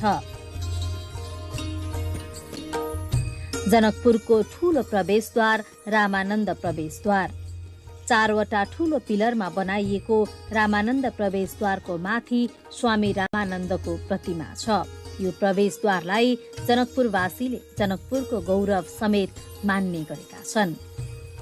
रामानन्द चोकबाट करिब 1 kilometre पूर्व गएपछि मिथिलाञ्चलवासीको सांस्कृतिक धरोहर जानकी मन्दिर पुग्न सकिन्छ।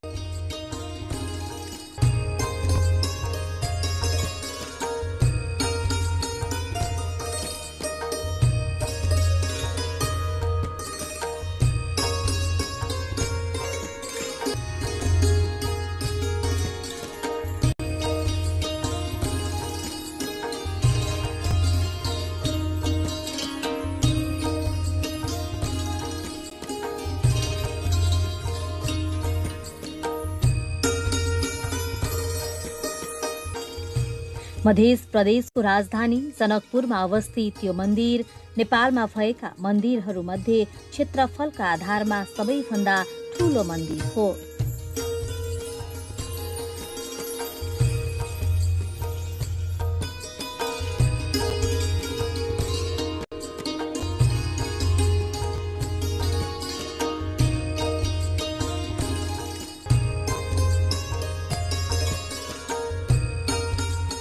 मन्दिर निर्माणको 125 वर्ष जति मात्र भए पनि यसमा स्थापित राम जानकीको प्रतिमा भने झण्डै 700 वर्ष पुरानो भएको संस्कृतिविदहरूको भनाइ छ। 20औं शताब्दीको प्रारम्भमा भनौँ त्यति बेला एकजना के अरे मध्य प्रदेशकै ओर्छा स्टेट छ, त्यहाँ त्यसको राजधानी टिकमगढ छ। त्यहाँकी रानीले आएर अहिलेको जानकी मन्दिरको जुन ढाँचा अहिले देखिएको छ, जो देशमा सबैभन्दा ठुलो ढाँचा मन्दिरको रूपमा एउटा छ, त्यो राजस्थानी शैली र मुगल शैली दुईटीको मिश्रित रूपमा यहाँ बनाइदिएको हो त्यो मन्दिर। त्यसपछि यहाँ विकास भएको हो।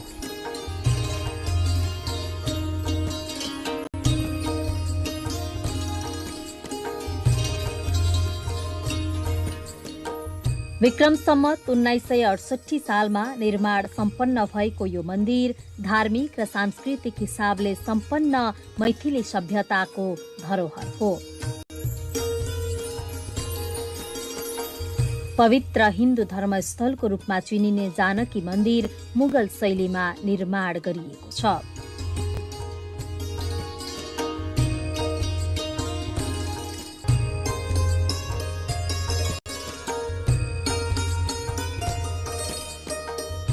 पाँच 500 वर्ष पुरानो इतिहास बोकेको यो मन्दिर 4860 वर्ग फिटमा फैलिएको छ भने 50 फिट अग्लो रहेको छ।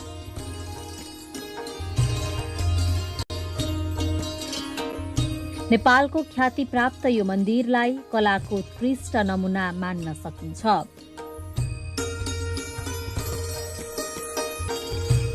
प्राचीन मिथिलाको राजधानी जनकपुरमा अवस्थित जानकी मन्दिर विश्वभरका हिन्दूहरूको आस्थाको केन्द्रबिन्दु हो। यो मन्दिर भारत मध्य प्रदेश स्थित टिकमगढकी राजकुमारी वृषभानुकुमारीले 9 लाख चाँदीका असर्फी खर्च गरेर निर्माण गरिएको हो भन्ने किम्वदन्ती छ। त्यसैले यो मन्दिरलाई 9 लाखा मन्दिर पनि भन्ने गरिन्छ। खर्चमा 9 लाख रुपियाँ खर्च भएको थियो त्यो बेलाको शासनमा 1910 तिरको 9 लाख भन्दाखेरि त अहिले त अर्बौं खर्बौंमा जान्छ। अनि त्यो खर्च भएको हुनाले यसलाई 9 लाख भनिएको हो कि भन्ने बुझिन्छ।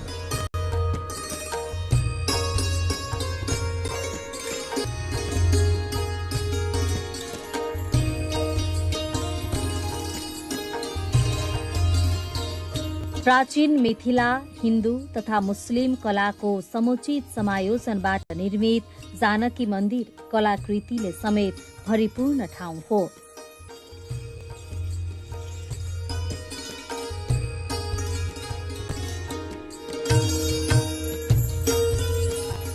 सीताको जन्मभूमि र राम सीताको विवाह भएको पुण्यभूमि भएकाले पनि यो ठाउँ सबैको आस्थाको केन्द्र बनेको छ। सीतामढ़ी से हम लोग जनकपुर धाम पर आए हैं। माँ जानकी का यह पालन स्थल है। जन्म स्थल पुनौरा भूमि हुआ, वहाँ से राजा जनक जी पुनौरा धाम से माँ जानकी को यहाँ अपने दरबार में अपना यहाँ उनका साम्राज्य था, उस साम्राज्य में अपना यहाँ उनका लालन पालन हुआ है और काफ़ी धार्मिक आस्था है।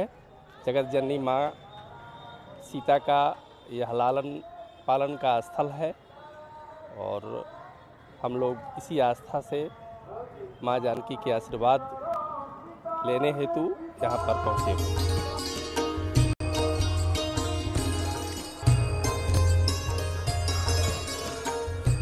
धार्मिक तथा सांस्कृतिक रूपमा सम्पन्न यो मन्दिर मिथिलाञ्चलवासीको सांस्कृतिक धरोहरको रूपमा रहेको छ।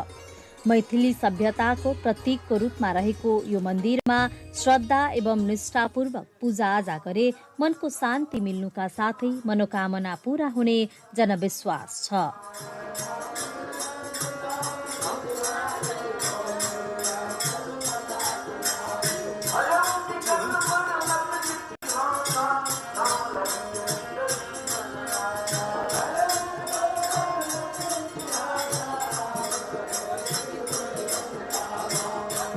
यहाँ पे हम जानते हैं कि सीता माता का जन्म स्थान है यहाँ पे, तो हम यहाँ हम राम और कृष्णा दोनों एक मानते हैं।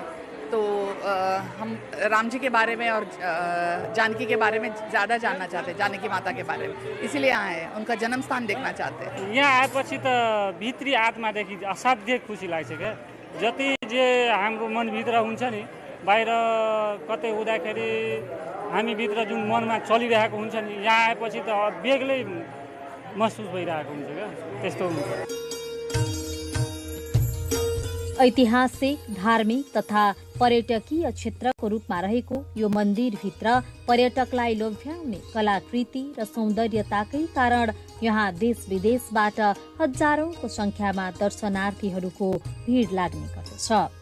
यहाँको कला कौशलताले सजी सजाउ मन्दिरसँगै वरिपरि रहेको हरियाली वातावरणले पर्यटकहरूलाई थप आकर्षित गर्नुका साथै ऊर्जा समेत प्रदान गर्ने गर्दछ।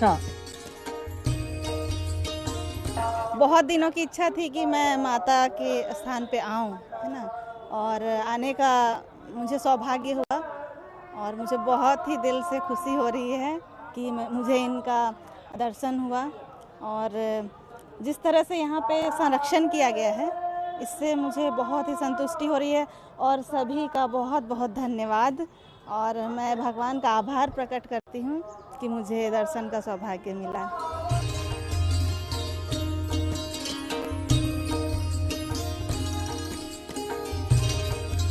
जानकी मन्दिर छेउमा रहेको भगवान सीतारामको विवाह मण्डप स्थल, जानकी मन्दिरको उत्तरतर्फ रहेको राम जानकी विवाह मण्डप जनकपुर धामको अर्को धार्मिक एवं दर्शनीय स्थल हो। श्री राम जानकी विवाह मण्डपको चारैतिर पारदर्शी सीसा लगाइएकाले वरिपरि रहेका सम्पूर्ण देवताहरूको दर्शन बाहिरबाटै गर्न सकिन्छ।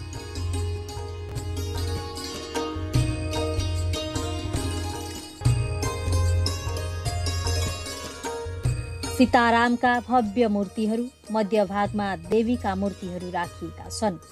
गर्भ मण्डपभित्र कलात्मक स्तम्भहरू छन्। यी स्तम्भहरूमा विभिन्न देवी देवताहरूका 4-4 वटाका दरले मूर्तिहरू जोडेर राखिएका छन्। मण्डपको माथि शिरमा रहेको गजुरले यसको रौनकतालाई अझै बढाएको छ।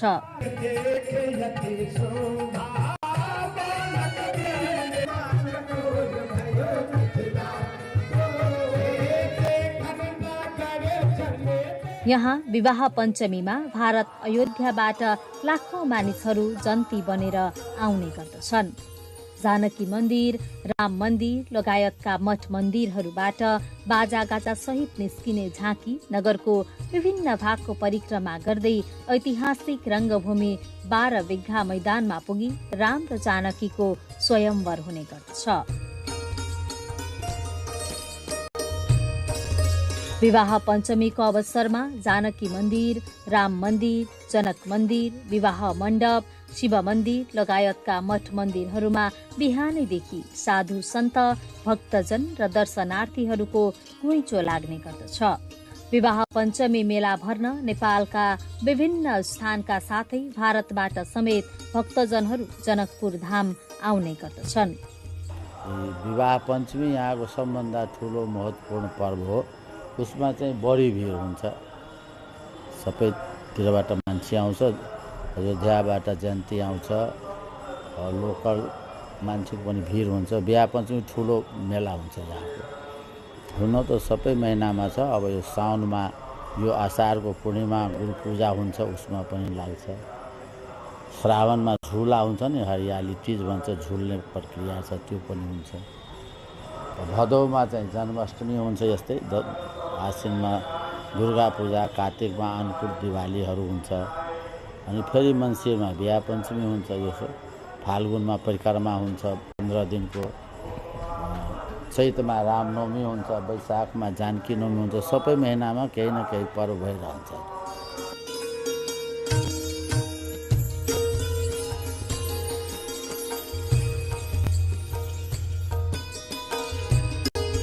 जनकपुर धामको पौराणिकतालाई दर्शाउने मणि मण्डप, भगवान राम र माता सीताको विवाह भएको स्थलको रूपमा ख्याति प्राप्त मणि मण्डप पुरातात्विक दृष्टिले अति नै प्राचीन मानिन्छ।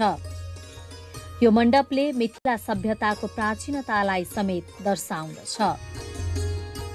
यो तपाईको त्रेता युगमा जुन समयमा भगवान रामको बिहे भएको थियो नि त्यो बेलाको यो मण्डप हो। या यो भूमि छ नि जुन माटो छ नि हाम्रो पूर्वजले यो माटोलाई नै पूजा गरेको थियो पहिला। अहिले तपाईको त्यो बाँसको झोपडी बनाएर पूजा गर्दै आइरहेको थियो। त्यसपछि यो तपाईको 2007 मा इन्डियाको डेटमा जयपुरको आन्सर यो बनाएको। जनकपुरबाट करिब 17 किलोमिटर उत्तरमा धनुषा धाम रहेको छ।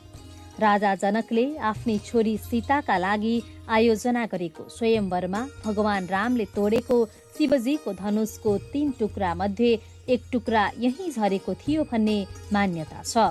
यही स्थानमा अहिले धनुष मन्दिर समेत रहेको छ। जानकी मन्दिर दर्शन गर्ने जो कोही धनुषा धाम पुग्ने गर्दछन्।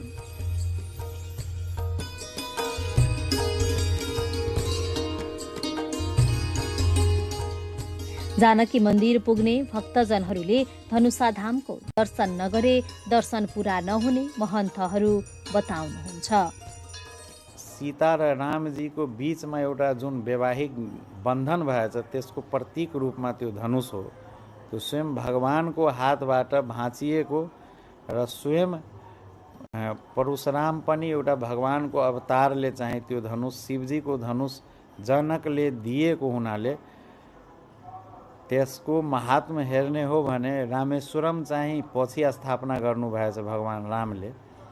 त्यो धनुष चाहिँ आफ्नो हातबाट त्योभन्दा पहिला स्थापना गर्नुभएको हुनाले त्यो पनि एउटा दर्शनको ठुलो महत्त्वपूर्ण स्थान हो धनुषा धाम। र त्यो राम र सीताको बीचको एउटा प्रतीक रूपमा त्यो धनुष मानिन्छ। र जनकपुर आउने दर्शनार्थीलाई यदि धनुषको दर्शन भएन भने पूर्ण दर्शन हुँदैन, अधुरो दर्शन हुन्छ। त्रेताकालीन इतिहास बोकेको जनकपुरको धनुष सागर 3 टुक्रा भएको शिवजीको धनुष मध्ये 1 टुक्रा पातालमा गएको थियो भन्ने किम्वदन्ती अनुसार सोही स्थानमा पोखरीको आकार लिएको मान्यता छ। आज सोही स्थानलाई धनुष सागरको नामले चिन्ने गरिन्छ। जानकी मन्दिरको छेउमा रहेको राम मन्दिर। जानकी मन्दिर पुग्ने जो कोही राम मन्दिर पुग्ने गर्दछन्। जानकी मन्दिरको निर्माण भन्दा पहिले नै निर्मित यो मन्दिरको निर्माण प्यागोडा शैलीमा गरिएको छ। राम मन्दिरलाई झट्ट हेर्दा पशुपतिनाथ मन्दिरको झल्को आउँछ। राम मन्दिरमा पञ्चायन मूर्ति, लक्ष्मी नारायण, विष्णु अवतारको मूर्ति, अन्य देवी देवताको नित्य पूजा अर्चना गर्ने गर्दछ।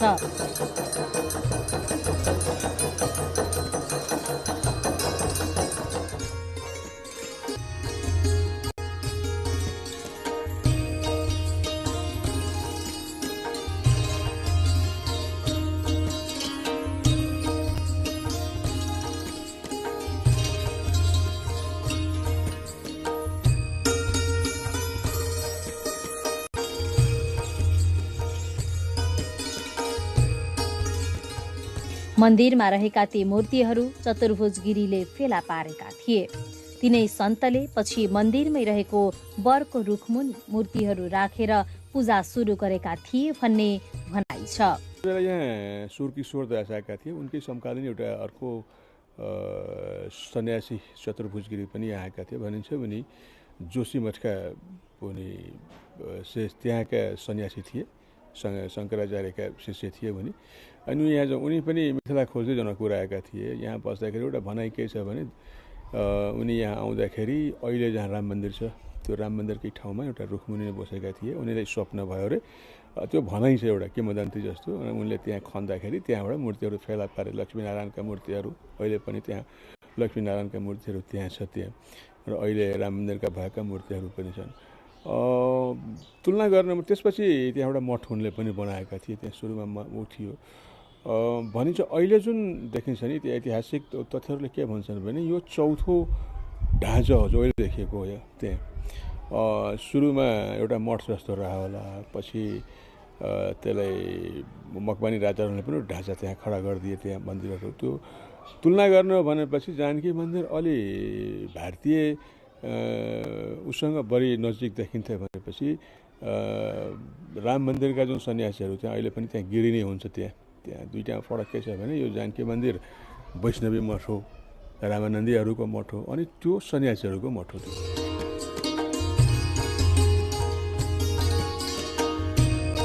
जनकपुर धामका पुराना मन्दिरहरूमध्ये लक्ष्मण मन्दिर पनि एउटा हो। यो मन्दिर जानकी मन्दिर अगाडिको विशाल प्राङ्गणको उत्तर पूर्वमा पर्दछ। यस मन्दिरमा मुख्य रूपमा भगवान सीताराम, लक्ष्मण र लवकुशका धातुका मूर्तिहरू राखेर पूजाआजा गरिन्छ।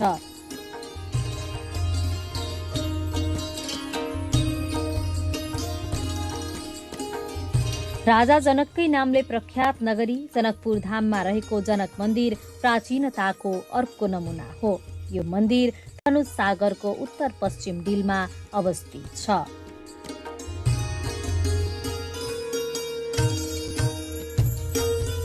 गंगा सागरको डिलमा शिव मन्दिर रहेको छ। शिवरात्रि लगायतका पर्वहरूमा मन्दिरमा ठूलै संख्यामा दर्शनार्थीहरूको घुइँचो लाग्ने गर्दछ। गंगा सागरको उत्तर पश्चिम तथा शिवचोकमा रहेको यो मन्दिरको निर्माण 2038 सालमा गरिएको हो। यो मन्दिरको निर्माण भने शिखर शैलीमा गरिएको छ।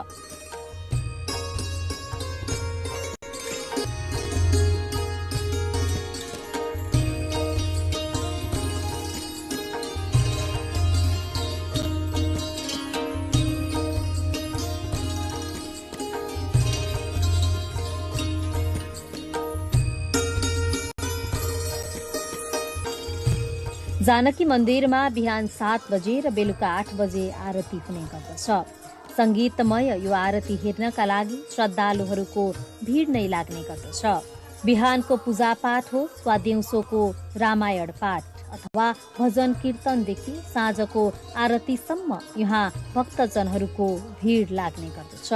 यसले जानकी मन्दिर प्रतिको आस्था र विश्वासलाई समेत झल्काउने गर्दछ।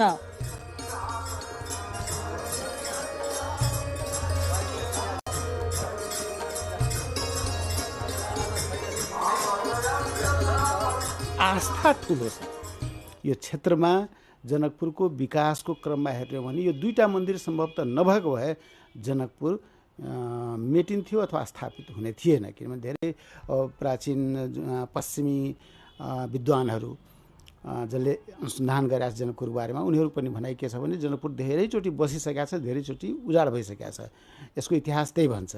तर यो दुईटा मन्दिरले गर्दाखेरि यहाँ के भयो भने विभिन्न कुटीहरूको स्थापना पनि भयो, जाति कुटीहरूको स्थापना भयो। विभिन्न जातले आफ्नो आफ्नो कुटीहरूको स्थापना गरे, गाउँ घरमा बसेका थियो तर कुटीको स्थापना जनकपुरमा गरे। किनभने जनकपुरमा आएर पुण्य कमाउनु छ। दिउँसो 12 बजेदेखि 4 बजेसम्म भने गर्भगृहको ढोका बन्द रहन्छ। गर्भगृह पछाडि सांस्कृतिक संग्रहालय रहेको छ। यो संग्रहालयले यहाँ आउने जो कोहीको मन लोभ्याउने गर्दछ।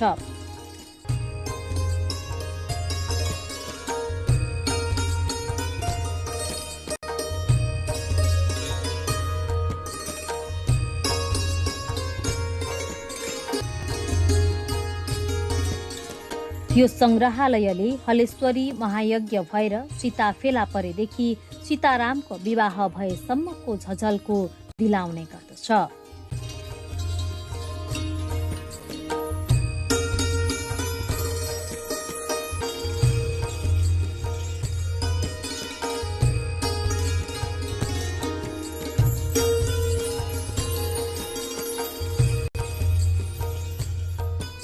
जानकी मन्दिरमा हुने महन्तको कुनै पनि व्यक्तिगत व्यवहार, कुल, परिवार नहुने यो वैष्णव धर्मको परम्पराले सञ्चालन भइरहेको छ।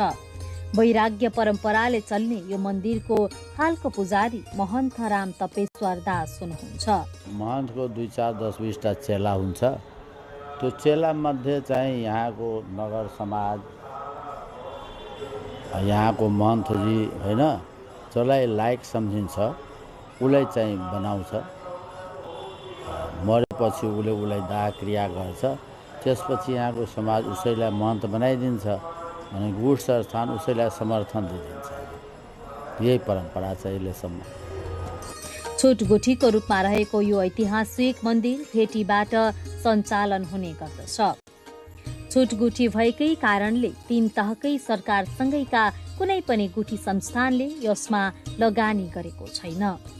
12 महिनामा 12वटा पर्व, विवाह पञ्चमी, सार्वजनिक विवाह हुनुका साथै जानकी मन्दिरको हातभित्र दैनिक जसो अखण्ड रामायण पाठ, अखण्ड कीर्तन लगायतका कार्यक्रम हुने यस मन्दिरको व्यवस्थापन समेत दान दातव्यबाट सञ्चालन भइरहेको छ।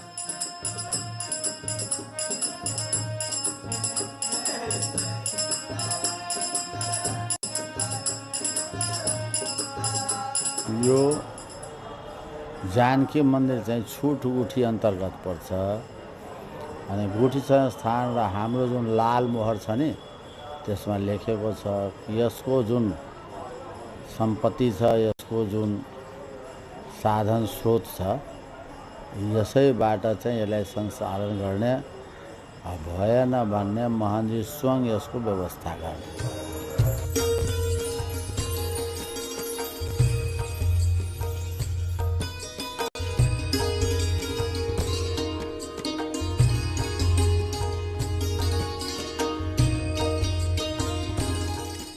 ऐतिहासिक रूपले महत्त्वपूर्ण सांस्कृतिक धरोहर मानिने जानकी मन्दिर धार्मिक हिसाबले नेपाल र भारत दुवै देशका हिन्दू धर्मावलम्बीहरूको सेतु पनि हो। मध्य प्रदेश सरकारले हिन्दू धर्मावलम्बीहरूको पवित्र र प्रख्यात तीर्थस्थल जानकी मन्दिरलाई विश्व सम्पदा सूचीमा सूचीकृत गर्नका लागि आफ्नो 2081-82 को नीति तथा कार्यक्रममा समावेश समेत गरिसकेको छ।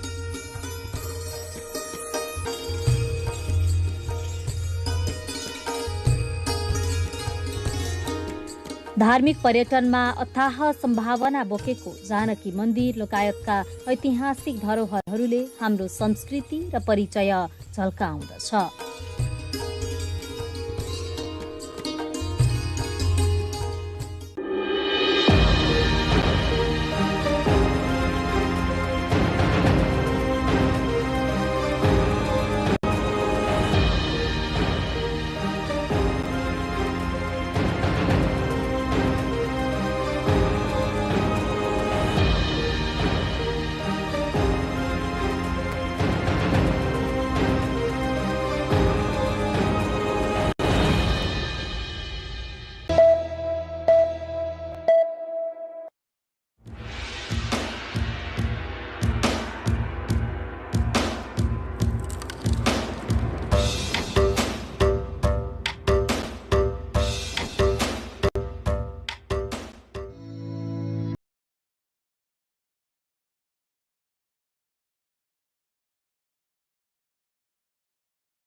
least once in your life.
US President Donald Trump had said that the United States and Iran have held discussions aimed at the complete and total resolution of hostilities in the Middle East and announced the postponement of previously threatened strikes on Iranian power plants. Oil and gas prices fell sharply following his statement. However, Iran's foreign ministry denied that any talks have been held in place, with Iranian news agency quoting an unnamed source to that effect. The conflicting claims underscore ongoing uncertainty over the situation in the region. On Saturday, Trump had issued Iran a 48-hour deadline to reopen the Strait of Hormuz, warning that the failure to comply would result in the obliteration of Iranian power infrastructure. It is said Sunday's remarks represent one of Trump's most conciliatory messages since the onset of hostilities, though key questions about timing and scope remain unanswered. Separately, the United Kingdom's Prime Minister Keir Starmer and Trump reportedly agreed in a late Sunday call that the reopening of Strait of Hormuz is essential to resume the global shipping. Russia, meanwhile, called for a political and diplomatic settlement to the Middle East war following US President Donald Trump's ultimatum for Iran to reopen the Strait of Hormuz. The Israel Defense Forces warned that it anticipates several more weeks of fighting against Iranian-backed forces, including Hezbollah in Lebanon, signaling that regional tensions remain high despite diplomatic efforts.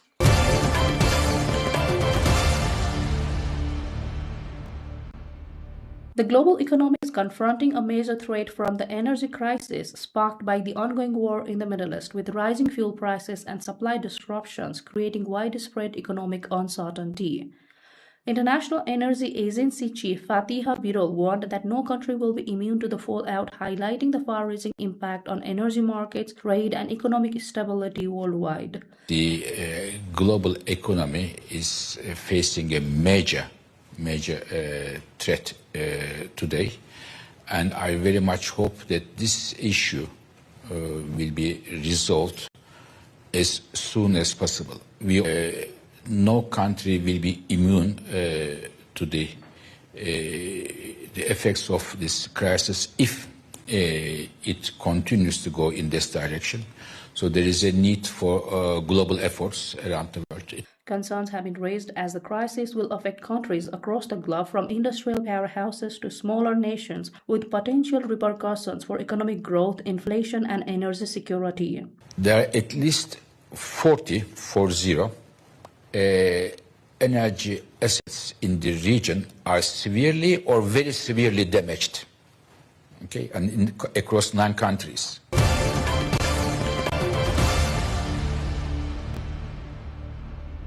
The European Union executive says that reports that Hungary had leaked sensitive information from EU meetings to Russia are greatly concerning. Spokeswoman Anita Heber says a relationship of trust between member states and between them and the institution is fundamental for the work of the EU, and that they expect the Hungarian government to provide the clarifications. So the reports regarding the Hungarian foreign minister allegedly disclosing to his Russian counterpart the closed-door ministerial-level discussion in the Council are greatly concerning, and a relationship of trust between member states and between them and the institution is fundamental for the work of the EU, and we expect the Hungarian government to provide the clarifications.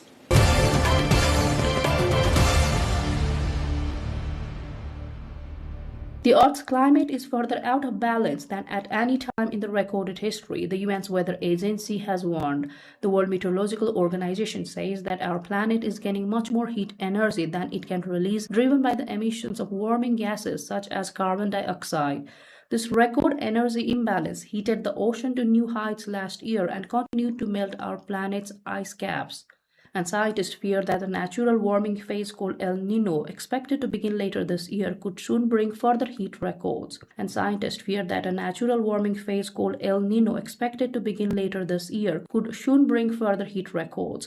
The UN further warned that the amount of heat trapped by the Earth reached record levels in 2025, with the consequences of such warming feared to last for thousands of years. Between 2015 and 2025, we experienced the hottest 11 years on record.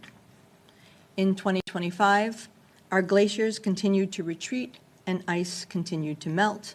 The warming ocean and melting land-based ice are driving the long-term rise in global mean sea level rise. UN Chief Antonio Guterres says the state of the global climate is in the state of emergency. The state of the global climate is in a state of emergency. Planet Earth is being pushed beyond its limits. Every key climate indicator is flashing red. That is the clear message of the latest report from the World Meteorological Organization. The report confirms that the Earth's energy imbalance, the gap between heat absorbed and heat released, is the highest on record. In other words, our planet is trapping heat faster than it can shed it. And in the edge of war, climate stress is also exposing another truth. Our addiction to fossil fuels is destabilizing both the climate and global security. Now more than ever, we must accelerate the just transition to renewable energy. Renewables deliver climate security, energy security, and national security.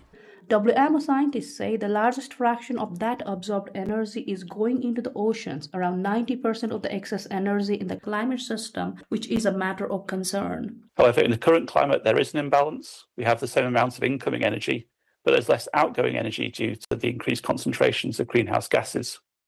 And that imbalance, with more energy coming in than going out, means that energy is accumulating in the Earth system. Well, scientists are still working out exactly why the Earth has accumulated so much extra heat over the past decade or so. They have no doubt that the heat-trapping greenhouse gases such as carbon dioxide are the root cause of the imbalance. Levels of the carbon dioxide in the atmosphere are at their highest for at least 2 million years, the WMO says, due to human activities such as the burning of fossil fuels.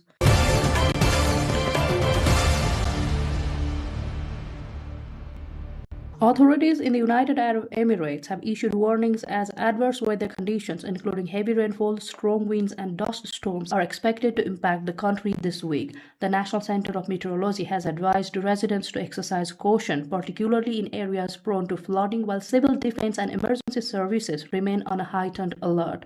Dubai and other northern Emirates have already experienced intermittent rainfall with cloud cover dominating the skies. Officials are monitoring conditions closely and have urged motorists and pedestrians to remain vigilant amid potentially hazardous driving and reduced visibility. The expected weather pattern is part of a broader regional system affecting the Gulf, with the authorities emphasizing the importance of following official updates and safety guidelines. No casualties or significant damage have been reported so far, but residents are being warned to prepare for ongoing disruptions.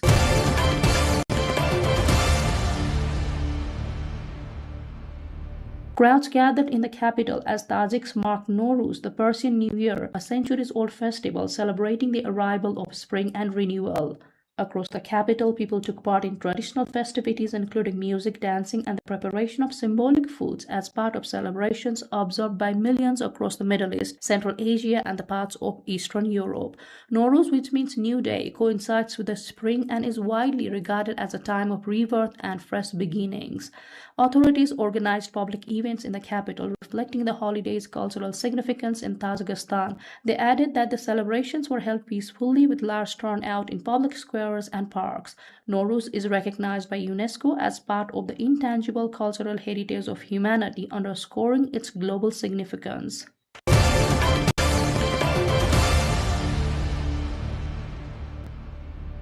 In Turkey's Menteşe district, A centuries-old weaving tradition continues to survive through the hands of women as members of the Karakan family work side by side at looms believed to be up to 300 years old.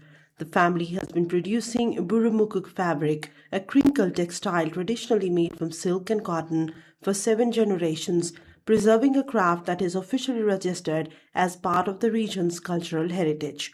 From children to elders, each family member contributes to the process. Some wind thread, others prepare the warp, while experienced hands operate the looms, ensuring the continuity of the technique. Ais in Karakan, a master weaver, said the craft has been passed down through close family ties.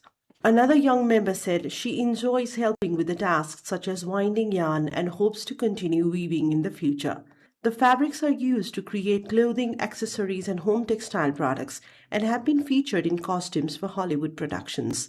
Despite modern manufacturing methods, families like the Karakans continue to rely on traditional techniques, keeping an enduring piece of Turkey's cultural heritage alive.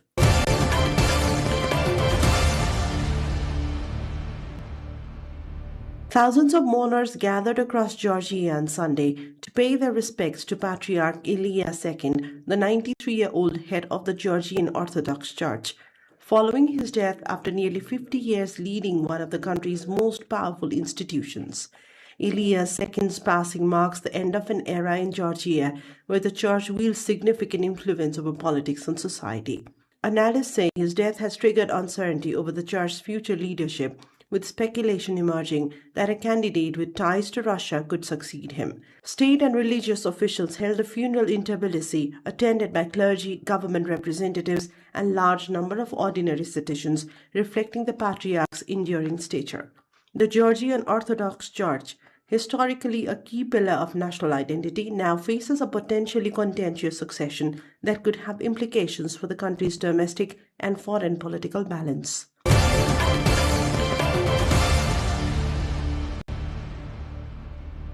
A recent mist has wrapped the town of Hebei County in Altai Prefecture, northwestern China's Xinjiang-Uyghur Autonomous Region, creating a poetic fairyland-like scene. The mist blanketed the landscape where buildings, streets, and trees appeared as faint silhouettes in the lingering moisture, lending the air fresh, damp quality, an ethereal scene unfolding like a traditional Chinese ink painting. The mist formed from the interplay of moisture-laden spring air and the stark temperature contrast between day and night. This unique meteorological phenomenon adds a touch of poetic charm to Hebei in spring.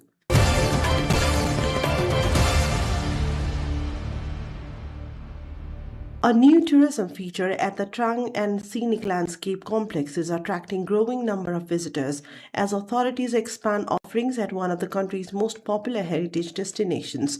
It has emerged as a key highlight, drawing early day crowds with its limestone backdrop, waterways, and newly introduced flower-decorated boats aimed at boosting visitor appeal. Local tourists say the site's upgraded presentation enhances its appeal. Authorities have also improved infrastructure along the riverbank, installing wooden walkways, railings, landscape greeneries, and rest areas alongside cafes designed to encourage longer stays. Originally a brief stop point on boat tours, the area has been redeveloped into a standalone attraction as its popularity increased, according to local guides. Officials expect the revamped site to boost visitor numbers, particularly among young travelers drawn to visually distinctive destinations within the UNESCO-listed landscape.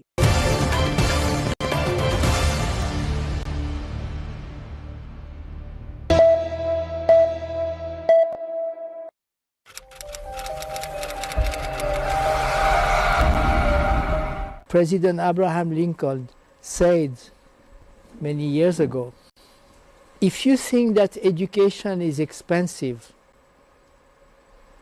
how much ignorance do you want to finance? Right. Many of these economists now, they have tech-based startups. And these tech-based startups, for them to even ideate and progress, you need ideas, you need people who have the experience as well as resources. I think that's exactly the space where you are an advantage. So I think Nepal should see this as an advantage and then think innovatively. You don't have to follow other country. You find what works for you, but goal is to make sure that is multiplying. We are forgetting investing for the future. We are just handling the present illness, present poverty, present situation, somehow trying to manage it. But at the same time, that's where the vision comes in. The political or our people or the government, they also have to invest in future. They have to keep an eye on the future. Our strategy is not producing job seekers, but producing job creators. That's our Fantastic. motto. The university is producing job creators, not job seekers. Fantastic.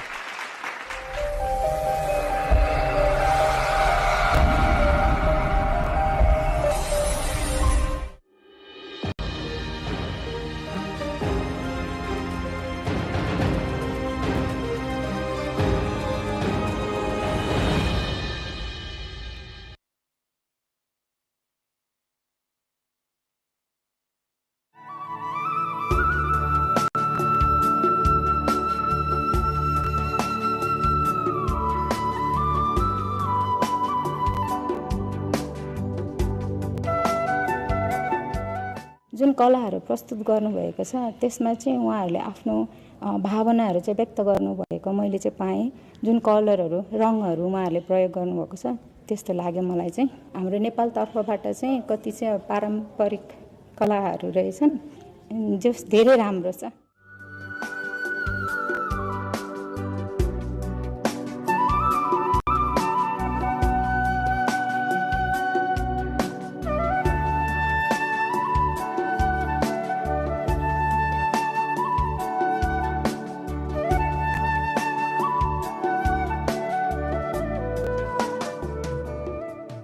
This exhibition is about the 70 years relationship of the Nepal and the China, where I have presented my work over here. The work indicates about the relationship between the two countries, and this is title also is a togetherness, which means like two people can complete everything, without two they cannot. So it's all about the feelings, desires, and then the whatever we are doing, we need other help. So individually we can do this. So individually my work representing the printmaking part is a surface print over here, and then this exhibition is along with the other Chinese artists and the Nepalese artists. I'm proud to be here to present my work in this exhibition.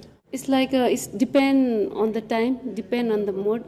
All people say that we all are the very artists are very moody person, but my work is took like I set in the mind first, and then when I created, so it depends. In this work, like I did the series work in the Mera Amako Thaili, my mother's pouch, where I grown up with my mother's pouch, where I feel like if she had money, I feel so happy, like I can demand her, like I needed toffee, something else. But there also what I found, like in that pouch, we have two ribbons. Without that ribbon, two ribbons, it cannot open. So there is a symbolically togetherness. So this is all about the togetherness. There were many artists, but the Chinese artists came and see my work, but one of the professor, and then they said like, when I explained about my work, then they said, they haven't think about that one, but they like it much.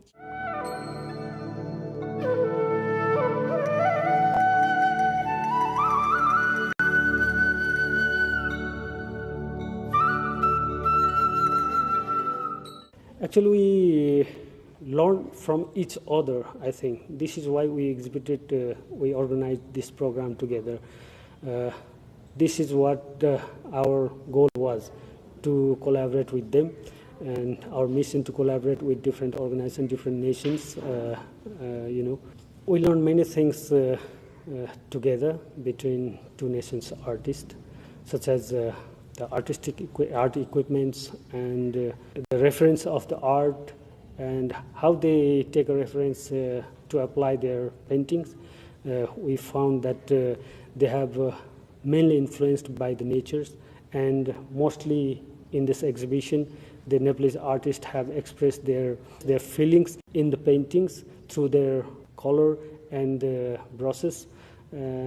Mostly Nepalese paintings are creative.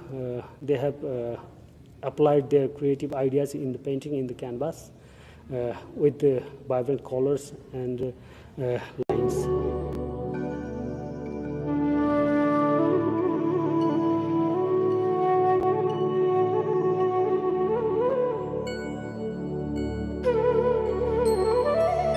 feel very honored to be the part of this exhibition entitled Silk Road Echoes Art Unites Art. And in this painting, in the traditional part, you can see lots of the genres of artworks like Poba painting, Thangka painting, and the Mithila painting also. And being a Poba artist, I would like to say something about the Poba painting. As Poba is basically the religious Newar painting, which has been practiced in Kathmandu Valley since more than 1,000 years. So we have the history of the long time, and since that period also the Nepalese artists were used to invite to the Tibet and other parts of the China to create their artworks, and this is how the art has played the very important role in strengthening the relationship between these two countries, Nepal and China. And Poba, as said earlier, it's a religious painting. It was used for the meditational purpose and also for archiving the various rituals and the various ceremonies that happened in that time. But nowadays, it's not only limited for this religious practice. The people are also appreciating the aesthetic value inherent in this form of art, and Chinese people, they are also very interested in this art form and have started to collect these artworks. So as it has a very long history, you can see the lots of the stylistic transformations also. In this exhibition also, you can see in Poba painting also, you can see lots of the transformations like the black and white, the monochromic style, colored painting, and also which has been influenced from the European style. This painting, there is the 8 auspicious symbols, and it's very important in the Buddhist philosophy. So though it's based on the Buddhism, it's not only the religious thing. We can also take this philosophy for as an art of living, which can make our life even more better and can also make the society and the other people beneficial from that philosophy. Just like, for example, here it's known as the endless knot. So here in this part you can see you can't see the starting or the ending point of the knot, and it's going upward and downward and again upward and downward. And what does it symbolizes in our life also? We have to face lots of the ups and downs, and again maybe ups and downs in every stages of life. So it teaches us that in every stages we have to stay calm, because these upwards and downward parts, or good or bad things, is a part of life, and we have to take everything very normally. And similarly, we do have the here you can see it's the conch shell, and we all know that the conch shell has a very melodious sound, and it symbolizes that in every aspect, whether it be in the business or in every field we are in, we have to speak very melodiously so that people will like us, and we can do very much better in our business or maybe anything. So this is how these symbols are created to make our life better, and it needn't to be the religious only. We can use this philosophy in our entrepreneurial journey, in any field, like in our business, in our interested field or anything. As Poba painting is the religious painting, in the ancient time, the Poba painting was not done or started as the normal way the artists are doing nowadays. It has to, the artist and the patron and also the priest, they have to follow the very strict discipline in the ancient time. And that's why it was used to keep in the shrine room, and only few people were allowed to worship or view the Poba painting that time. On the basis of the different scripture or the sutras, there are lots of the processes of ritual processes of painting the Poba painting. One process is, actually I have done the 2 paintings following this ritual. So for the starting of this type of painting, firstly I have to go to the priest to get the auspicious day to when to start, we can't start in any normal days. So the priest, he look out all the astrology, and he will give me the date. And a day before, I have to shave the hair, because it is believed that starting any painting, body, speech, and mind has to be purified. So cutting or the shaving the hair is a part of purifying the body. And also the cut the nail, and family person also has to cut the nail. And then after the next day, we have to perform the very special ritual known as Hasta Puja. And on that day, the priest, he performed the Hasta Puja ceremony, where he preached about the philosophy of the god or goddesses, which I am going to paint. And this is how he will purify the speech and mind. And also, it is said that when we do something good, there will always, the obstacles will always come on the way. And when we perform that puja, it is believed that the obstacles will also be removed or eradicated. And the colors, the tools, the brush, the canvas, all of these things are also being worshipped. And finally, after the ritual, the priest, he will write the seed symbols, seed syllables of the god or goddesses on the canvas, and then only I can paint. Not that day, but the very next day. I have to wake up early, I have to do the daily rituals, the meditation, and then only I can paint. And I can't paint once I eat something, because in our community or in our religion, it is believed that once we eat something, we are impure. So there are other restrictions also, like I have to go vegetarian, I can't eat the salad, the onion, tomatoes, like this. And they are believed that it's harmful for our health if we go through the scientific way. And also I can't eat with other peoples or even with the family people in the same tables. I have to stay very separate from them. And I have done 2 paintings, which took me around 3 months for each painting. And after the completion also, we again have to do the ritual known as the consecration. And the priest, he invites the god or goddesses through his puja and requests to the deities to reside in the painting. And then it's not only the form of art, it's the god or goddess himself or herself. And then these paintings are kept in the shrine room. And one painting is in my shrine room also, and one is in the Museum of Nepalese Art. So this was the process that the artists used to follow from the ancient time. But after the medieval period of Nepal, the artist has not seems to be followed these rituals, and that's why I feel like this is the foundation of our artworks. And if we really like to preserve this art, we have to preserve this ritual and this process.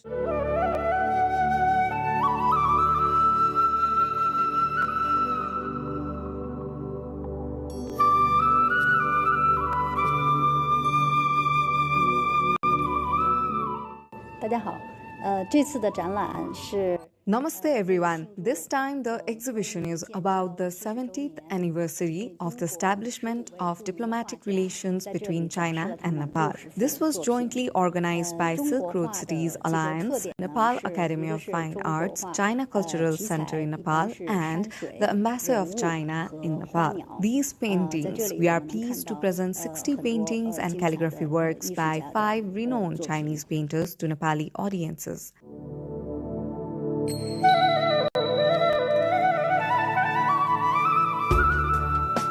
中国画的特点呢，是画家用毛笔、用墨。 Generally speaking, the traditional Chinese paintings draw inspiration from landscapes, figures, and the delicate world of flowers and birds as its central theme. Though graceful brushstroke techniques and subtle sets of inks and pigment, it vividly portrays the natural beauty of green mountains, flowing waters, flowers, birds, insects, and fish.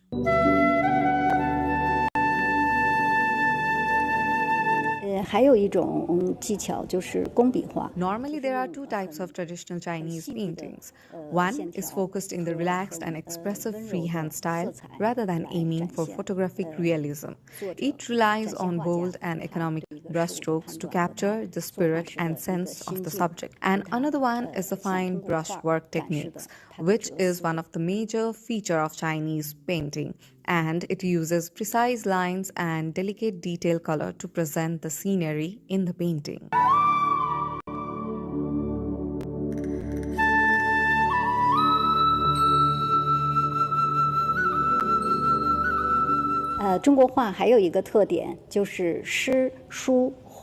Chinese painting is also famous for its integration of poetry, calligraphy, painting, and seal carving. Paintings are generally supplemented with poems, calligraphy, and the painter's signature seal.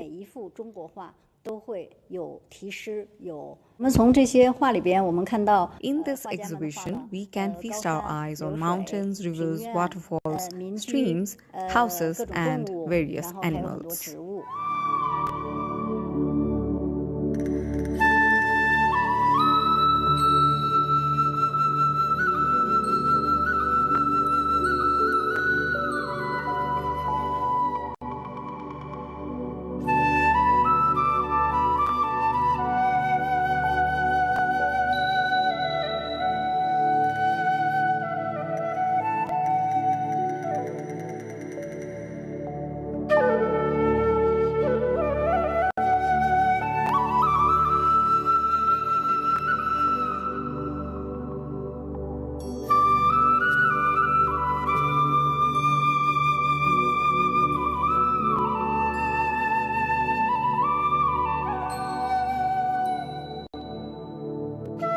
Whether it is Prikuti or Orniko from Nepal, who had helped us a great in spreading the culture of Nepal to all over China, and establishing the diplomatic relation between Nepal and China throughout the centuries.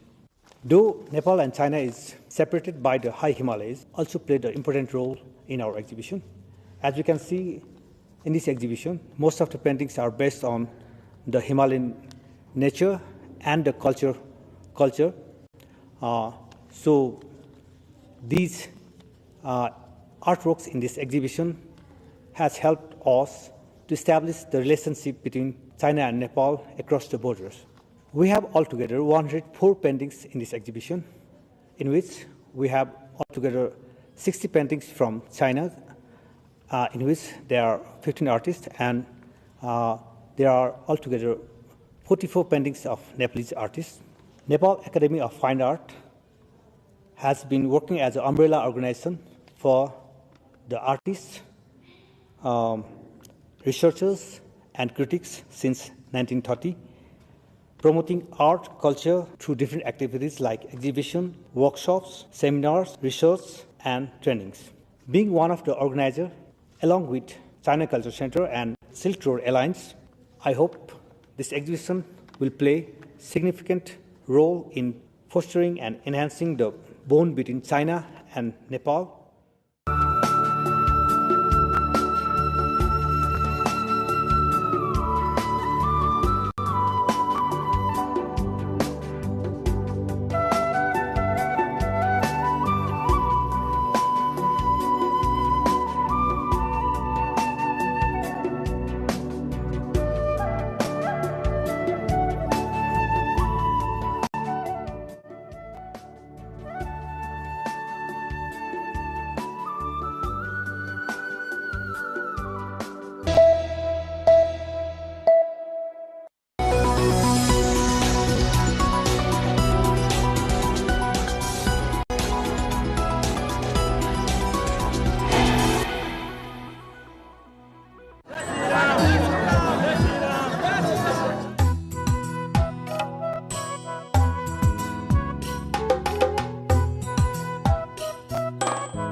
विश्वको सबैभन्दा लामो पदयात्राको रूपमा रहेको मिथिला माध्यमिक परिक्रमा निकै नै पौराणिक तथा धार्मिक परिक्रमा हो। यो परिक्रमाको 15 दिने यात्रामा यात्रुले नेपालको 115 किलोमिटर र भारतको 28 किलोमिटर गरी जम्मा 143 किलोमिटर यात्रा गर्ने गर्दछन्।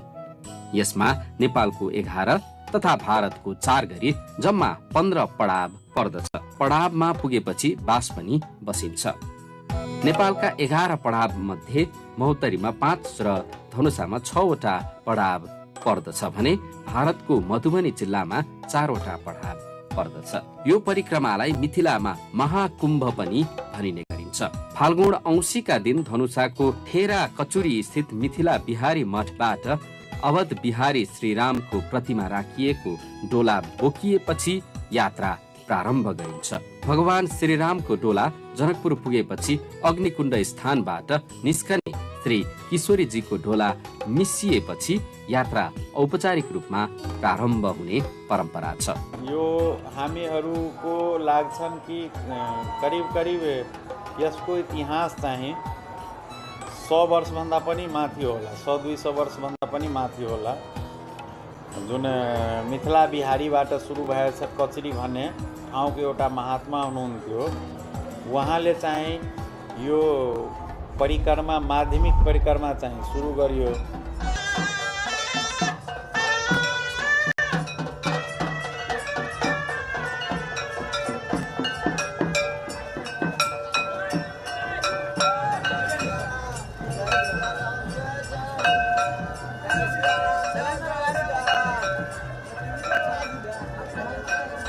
भगवान राम र जगत जननी सीताको प्रतिमा राखिएको डोलासँगै गरिने यो यात्रा मोक्षदायक, कल्याणदायक र आरोग्यदायक हुने हिन्दू मैथिल जनविश्वास छ। त्रेता युगमा श्रीराम र माता सीताले विवाह पश्चात मिथिलाका विभिन्न स्थानको भ्रमण गरेको सम्झनामा यो यात्रा गर्ने गरिएको मान्यता छ। यो यात्रा मर्यादा पुरुषोत्तम श्रीराम र मिथिला नन्दिनी श्री जानकीको पद चिन्ह पछ्याउने यात्राको रूपमा गरिने यात्रा हो। यसमा नेपाल र भारतका गरी लाखौं श्रद्धालुले यात्रा गर्ने गर्दछन्। यो यात्राको उद्देश्य अभिष्ट आरोग्यता, कल्याण र मोक्षको कामना हो। यो रामायण कालदेखि नै चल्दै आएको यो हाम्रो मिथिलाको माध्यमिकी परिक्रमाले धेरै निकै प्रभाव हाम्रो धार्मिक र सांस्कृतिक स्तरमा धेरै प्रभाव पार्छ। यस माध्यमिकी परिक्रमामा नेपालभरिको वा मिथिलाभरिको मात्रै नभई नेपाल, भारत लगायत तेस्रो मुलुक समेतको यात्रीहरू यसमा सहभागी हुन्छन् र लाखौँभन्दा लाखौँको सङ्ख्यामा उपस्थित हुन्छन्। यसमा हिन्दू धर्मावलम्बीहरूको लागि यो त्रेता युगदेखि नै चल्दै आएको यो माध्यमिकी परिक्रमा हो र यसमा साधु सन्त, गृहस्थ, परिवार, धार्मिक श्रद्धालुहरू सबै यसमा सहभागी हुन्छन्।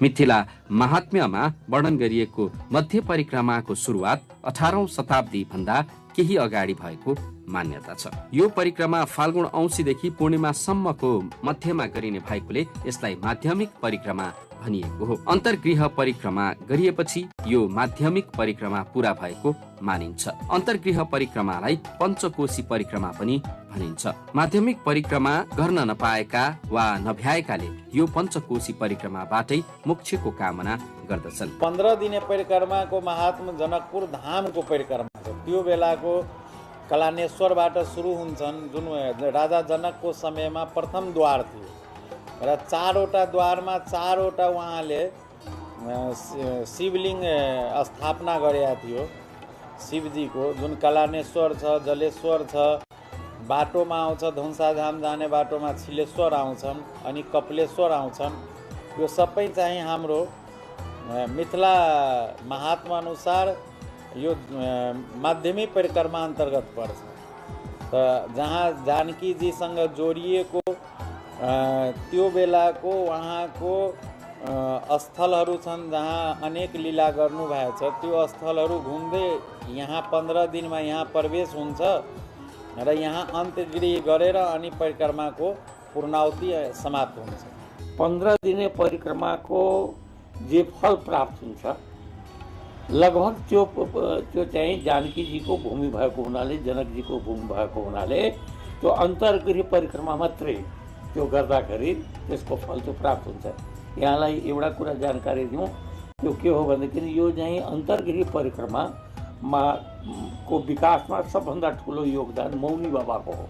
यहाँ मौनी बाबा एकजना हुनुहुन्थ्यो, त्यो मौनी बाबाले त्यो चाहिँ रिङ रोड अहिलेको भाषामा भनौँ र त्यो चाहिँ परिक्रमा क्षेत्र जुन छ त्यो सडकको दुवैतिर त्यो रुखहरू लगाउनु भएको त्यो चाहिँ मौनी बाबाले हो। र एउटा अचम्मको कुरो छ र रोचक कुरो पनि के छ भनेदेखि यसको नाउँ हेर्नुहोस्, अन्तर्गृह परिक्रमा भनेको अन्तर्नगर परिक्रमा होइन, यो अन्तर्गृह परिक्रमा हो। त त्यो चाहिँ त्यसको आशय के छ भनेदेखि कि प्रत्येक मिथिलावासी बहुत पवित्र छन् र यहाँ जन्म लिनु नै बहुत सार्थक र अत्यन्त पुण्यको कुरो हो। त्यसले आफ्नै घरको पनि परिक्रमा हुन्छ। त्यो हामी जति छौँ यहाँ बस्नेहरू त्यो अन्तर्गृहको परिक्रमा पनि गर्छौँ। र त्यो चाहिँ अन्तर्गृह परिक्रमा त्यो धार्मिक दृष्टिले यसको महत्त्व त्यो मिथिला महात्म्यका ग्रन्थहरू जति छन् यी सबै ग्रन्थहरूमा हामीले पाउने गर्दछौँ।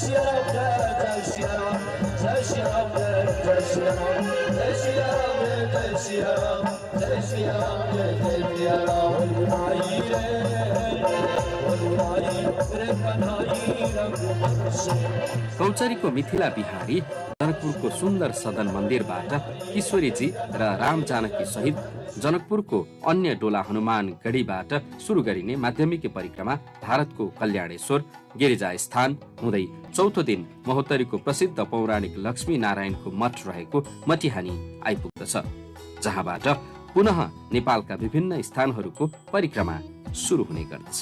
मटिहानी महोत्तरी जिल्लामा पर्ने 5 पडावहरू मध्येको पहिलो पडाव पनि हो। भगवान राम र माता सीताको विवाहमा यज्ञवेदी निर्माण गर्दा यही मटिहानीबाट माटो खनी लगिएको धार्मिक विश्वास रहेको छ। जनकपुरको हनुमानगढीबाट विधिवत प्रारम्भ हुन्छ। यसको सबै ठाउँमा परिक्रमावासीहरू बस्ने अथवा डोला बस्नेको सबैको आफ्नो आफ्नो धार्मिक महत्त्व छ। र यो मटिहानीको पनि एउटा विशेषता के हो भने यहाँ राजगुठी पहिला लक्ष्मीनारायण मठ र एउटा रामायणकालीन इतिहाससित जोडिएको कारणले गर्दा मटिहानीमा राम र जानकीको बिहा हुँदाखेरि बिहाको यज्ञवेदी निर्माण गर्नलाई यहाँबाट माटो खनेर लगेको एउटा धार्मिक विश्वास भएको कारणले गर्दा परिक्रमा पनि यहाँ आइपुग्छ। एउटा रामायणकालीन इतिहास र धार्मिक महत्त्व भएको कारणले गर्दा विशेष गरी यहाँ आइपुग्छ। र यस पछाडि जलेश्वरनाथ आराध्य देव जलेश्वरनाथको नगरी पुगिन्छ। सबैको आफ्नो आफ्नो धार्मिक विशेषता छ। मटिहानीको पनि रामायणकालीन धार्मिक महत्त्व भएको कारणले गर्दा डोला यहाँसम्म आइपुग्ने गरेको छ।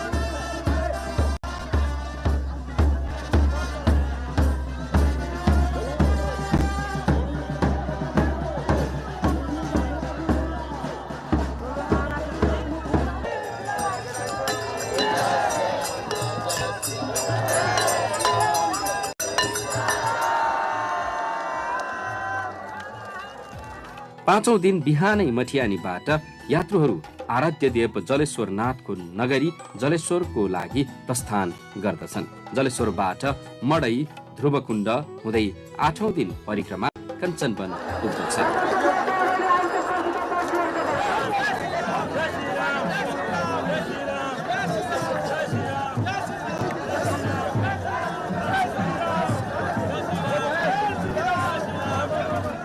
कञ्चनवन महोत्तरी जिल्लाको अन्तिम पडाव पनि हो। पौराणिक कालमा भगवान राम र माता सीताले यस ठाउँमा नित्य होली खेल्ने गरेको धार्मिक मान्यता पनि छ। तुलसीदासले भन्नुभएको छ कि रामायण शतकोटि अपार किसिम धेरै किसिमका रामायणहरू छन् र रामकथाहरू पनि अनेक छन्। मिथिलाको जुन कथा छ त्यो चाहिँ लोक आस्था मात्रै, किंवदन्ती मात्रै हो। त्यो चाहिँ कुनै अन रेकर्ड त्यसलाई खोज्नुहुन्छ भने पाउनुहुन्न। त्यो हाम्रो विश्वास के छ भने कि सीता र राम जब घुम्दै थिए डोलामा, सबैसित भेट्दै थिए यो बेलामा, होलीको बेलामा, अनि त्यसपछि चाहिँ सबभन्दा पहिले कञ्चनवन राम खेर होरी कञ्चनवन, त्यो चाहिँ आरम्भ त्यो चाहिँ त्यहीँदेखि हो। यहाँ मिथिला महात्मा पनि छन् र हाम्रो रामायणहरूमा पनि छ। 4वटा वन थियो, 10वटा उपवन थियो। त 4वटा वन मध्येको कञ्चन वन जुन थियो त्यसमा भगवानको होली महोत्सव भएछ। जानकीजीसँग राम जब बेहुला भएर यहाँ एउटा वैवाहिक सम्बन्धमा गाँच्नुभयो अनि एउटा यहाँ 6 महिना बस्नु भएछ जनकपुरमा। त्यो बेला र जनकपुरमा 6 महिना बस्दा ससुरालीको एउटा आनन्दले होली महोत्सवको बेलामा चाहिँ कञ्चन वनमा गएर यहाँको जति पनि उहाँको सखी, यहाँको जति पनि जनकपुरवासी थियो त्रेतायुगमा, उहाँ सम्पूर्णसँग त्यहाँ चाहिँ सीताजीसँग होली खेलेको एउटा घटना छन् जुन अहिले पनि परिक्रमामा त्यो हामीहरू त्यहाँको त्यो आनन्द त्यही गर्छौँ।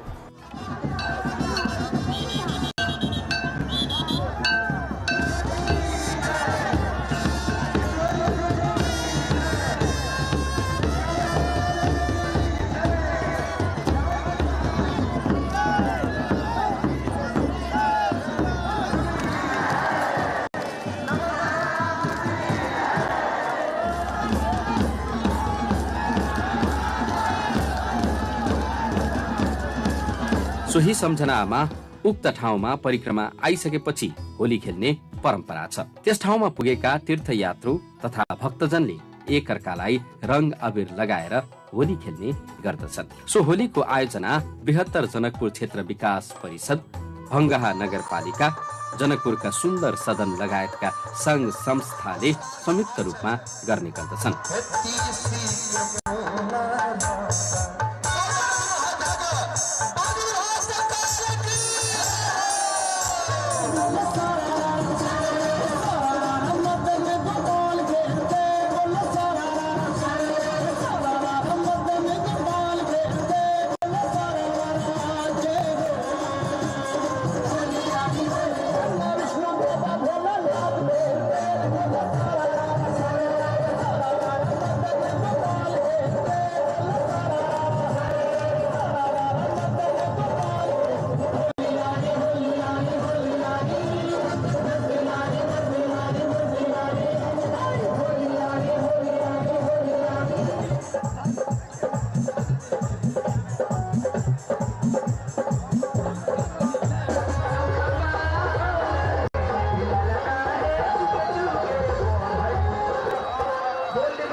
कञ्चनवनबाट 9औं दिन बिहानै हिँडेका तीर्थयात्रीहरू धनुषाको पर्वता अर्थात् श्रीरेश्वरनाथ महादेव स्थान हुँदै धनुषा धाम, सतोखर, औरही, भारतको बिहार स्थित करुणा स्थान हुँदै जनकपुर पुग्दछन्। महात्मा उल्लेख भएअनुसार कलानेश्वर आरभ्य निवसेद गिरिजालय, कलानेश्वरमा सुरु गर्ने र गिरिजा स्थानमा बस्ने, त्यसपछि तृतीयायाम मृतखनी, यो तृतीया तिथिको दिनमा यहाँ लक्ष्मीनारायणको मठ र संस्कृत विद्या प्राच्य विद्याको धरोहर यो मटिहानीमा बासबसी परिक्रमा जलेश्वर आरम्भेत कलानेश्वर निवसेत जलेश्वरे ततः परम क्षीरेश्वरम ततः परम सतोखर धाम।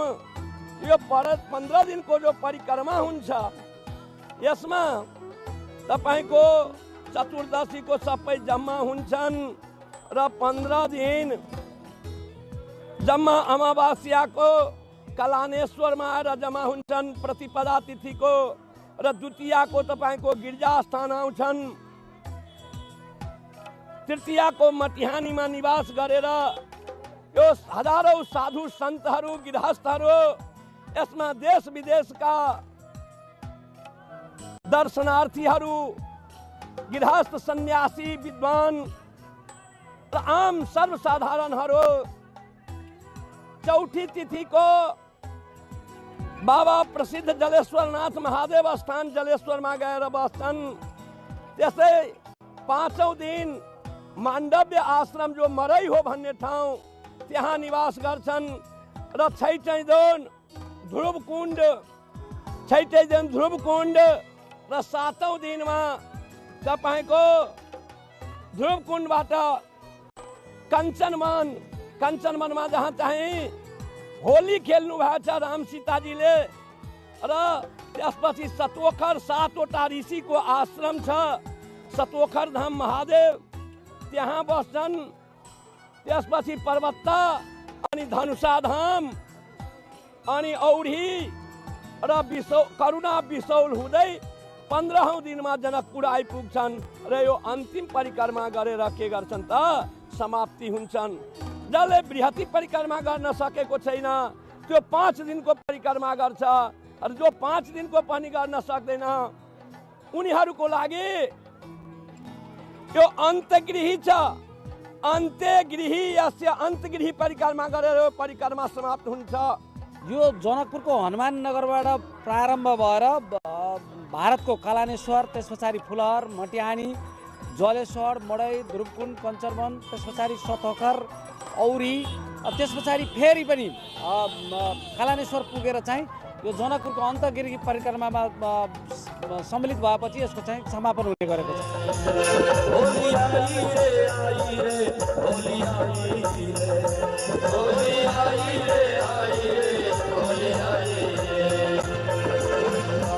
यात्रीहरू जनकपुर आइपुगेको दिन अर्थात् 15औं दिनको राति होलिका दहन गर्ने र भोलिपल्ट धुरी उडाउने गरिन्छ। होलिका दहन र धुरा उडाउने सत्ययुगकालीन घटना स्मरण गरिएको विश्वास गरिन्छ। दानवराज हिरण्यकशिपुले विष्णुभक्त छोरालाई मार्न आगोले नपोल्ने अभय वरदान पाएकी बहिनी होलिकाको काखमा छोरा प्रहलादलाई अग्निकुण्डमा राखिँदा होलिका आगोले भस्म भएकी पुराणमा वर्णन छ।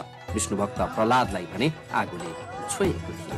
परिक्रमाको अन्तिम राति सोही घटनाको सम्झनामा दानवीय प्रकृतिकी होलिकाको अन्त्य भएको सम्झनामा उनको आकृतिलाई आगो लगाउने हिन्दू मैथिल परम्परा छ। भोलिपल्ट होलिका दहन गरिएको खरानीको धुलो उडाएर राक्षसी प्रवृत्ति अन्त्य भएको खुसियाली मनाइएको पौराणिक कथालाई पछि धुरा उडाउने भनिएको मानिन्छ। होलिका दहनको भोलिपल्ट जनकपुरको अन्तर्गृह परिक्रमा गरी यो यात्रा टुङ्गिन्छ। हरेक पाइलामा अश्वमेघ यात्रा बराबरको फल प्राप्त हुने मान्यताका साथ अन्तर्गृह परिक्रमा गरिने गरिन्छ। यो ठाउँमा वास्तवमा प्रत्येक पाइलामा अश्वमेध यज्ञ भएको चर्चा हामीले पौराणिक ग्रन्थहरूमा पाउँछौँ हरेक पाइलामा। त्यसैले त्यो चाहिँ प्रत्येक पाइला हाम्रो निम्ति चन्दन हो र त्यो चाहिँ नसकेर मात्रै हो। यदि सक्ने हो भनेदेखि यहाँ त खुट्टाले हिँड्नै हुँदैन, टाउकोले टेकेर हिँड्नुपर्छ। त्यस्तो पवित्र बाटो हो यो, प्रत्येक कण यसको चन्दन हो। त त्यसैले त्यो चाहिँ यो यात्रा फलदायी हुन्छ।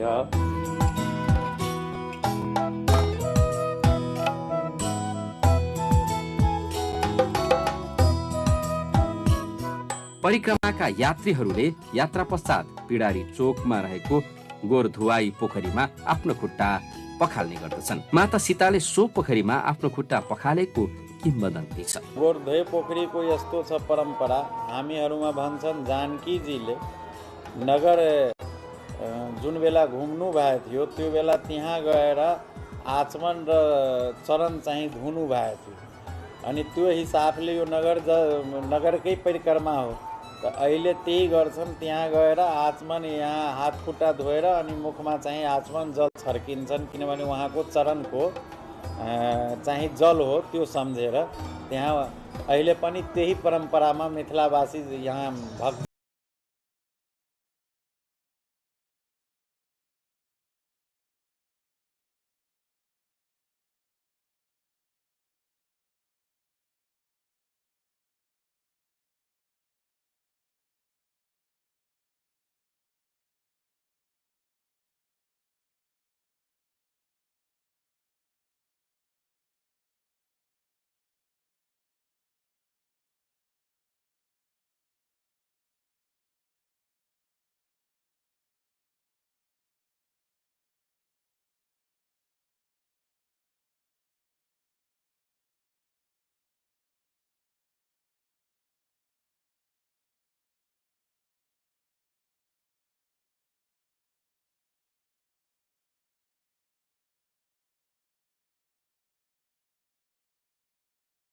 मिथिलामा होली खेल्ने परम्परा छ। माध्यमिकी परिक्रमाको स्वरूप अनौठो छ। बिना निम्तो यसमा लाखौं भक्तजन सहभागी हुने गर्दछन्। सहभागी यात्रीहरू यात्रा अवधिभर खाली खुट्टा नै हिँड्ने गर्दछन्। ढोलक, झायल, करताल, हार्मोनियमको तालमा कीर्तन मण्डली नाच्छन्। जय सिया राम भन्दै भगवानको महिमा गाउँदछन्। यो संगीतमय वातावरणले जो कोहीलाई पनि मन्त्रमुग्ध बनाउँछ।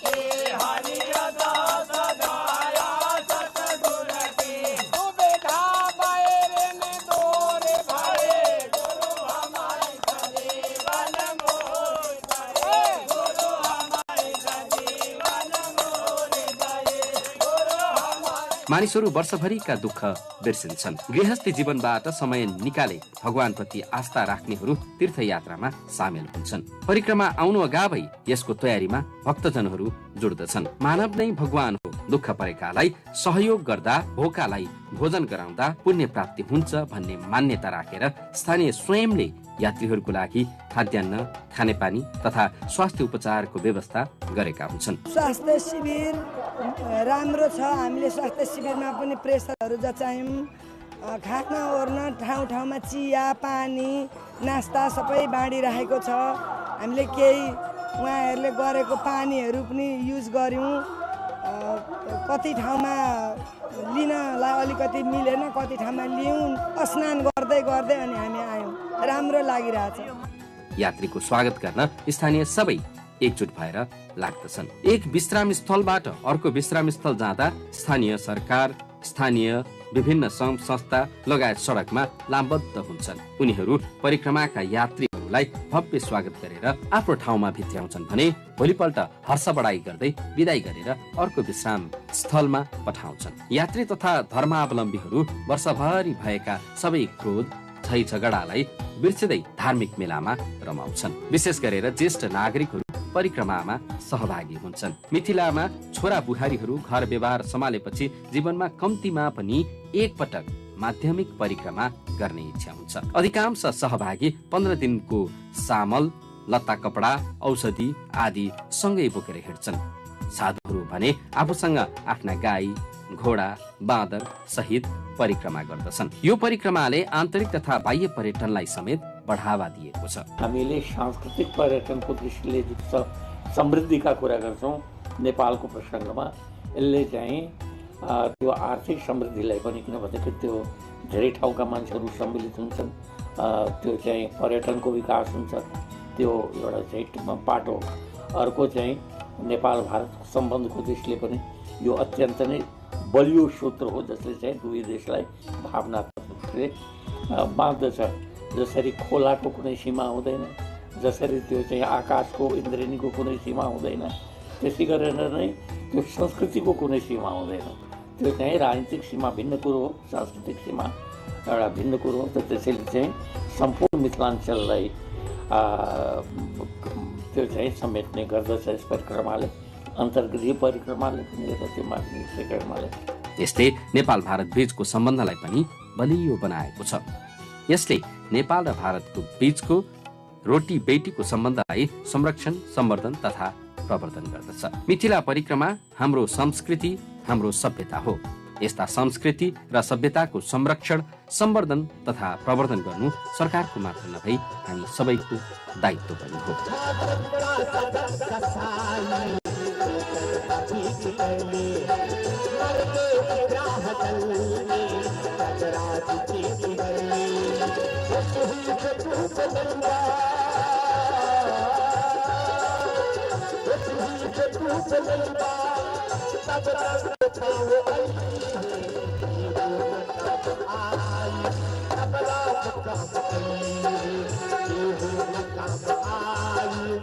you.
Bird flu confirmed in Jhapa and Morang of Nepal. Teams deployed to contain spread amid local outcry over ineffective control measures.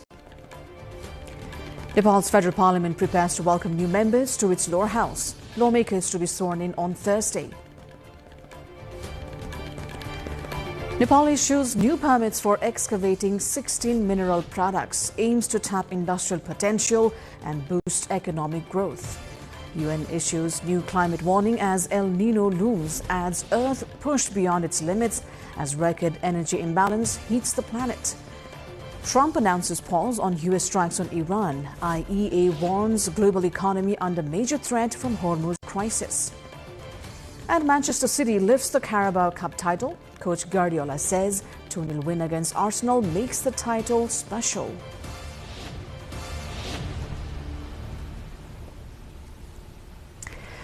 Good evening, I am Sarah Sapsanamarai and this is NTV World News Hour coming to you live from Kathmandu at 2200 hours Nepal time.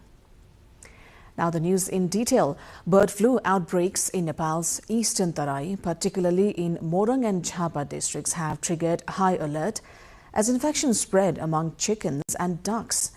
In Morang, delays in testing and lack of early safety measures led to heavy losses, including thousands of chickens on individual farms and around 55,000 culled across the district. Although authorities set control zones and banned the transport of poultry products, locals say enforcement has been weak. The infection has now spread to Damak in Jhapa, where a large farm reported mass chicken deaths, prompting confirmation of bird flu and immediate response. Rapid response teams have been mobilized and culling of nearby birds is underway to contain the outbreak. Experts and officials say the spread is driven by poor farm biosecurity and unchecked cross-border poultry movement. While compensation is being provided, farmers remain concerned, stressing the need for stronger coordination and more effective containment measures.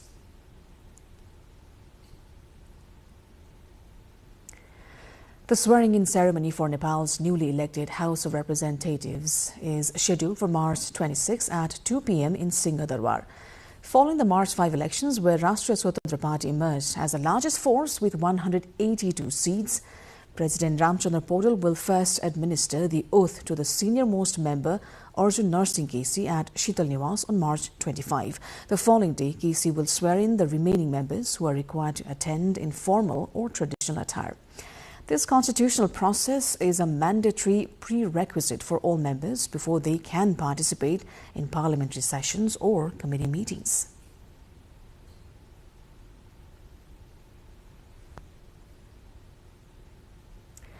Nepal has issued new permits for 16 types of mineral products, including sandstones, red soil, metals and stones, in an effort to promote industrial development and boost economic growth. The Department of Mines and Geology granted these licenses to both domestic and foreign companies, aiming to harness the country's mineral wealth. Nepal is rich in valuable minerals such as tourmaline, talc, quartz, kyanite, marble, iron, zinc, quartzite, magnesite, dolomite and copper. Despite these resources, experts say the country has struggled to derive significant economic benefits due to limited capital outdated technology and insufficient infrastructure. Most mineral deposits are located in remote and steep areas, making extraction and transportation challenging. Environmental concerns and policy-related hurdles further complicate large-scale mining operations.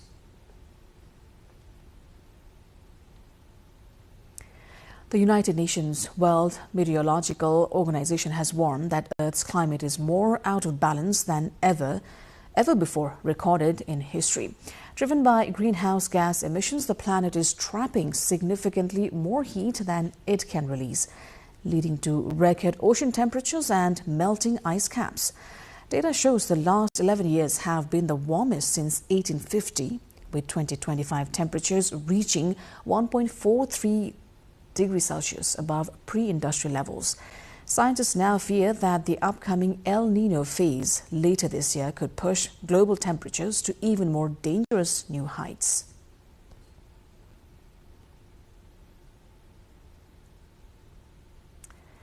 We'll have a special look on the World Meteorology Day in our issue of the day later in the bulletin. Now, U.S. President Donald Trump announced a 5-day delay of all planned strikes on Iran's energy infrastructure following very good and productive conversations aimed at resolving hostilities in the Middle East over the past 2 days. The announcement comes as a deadline set by the U.S. for Iran to reopen the Strait of Hormuz expires. Iran's National Defense Council warned that any attempt to attack the Iranian coast or islands would trigger the mining of all communication lines in the Persian Gulf. The delay signals a temporary de-escalation in tensions, although both sides remain on alert amid ongoing disputes over navigation and energy security in the region.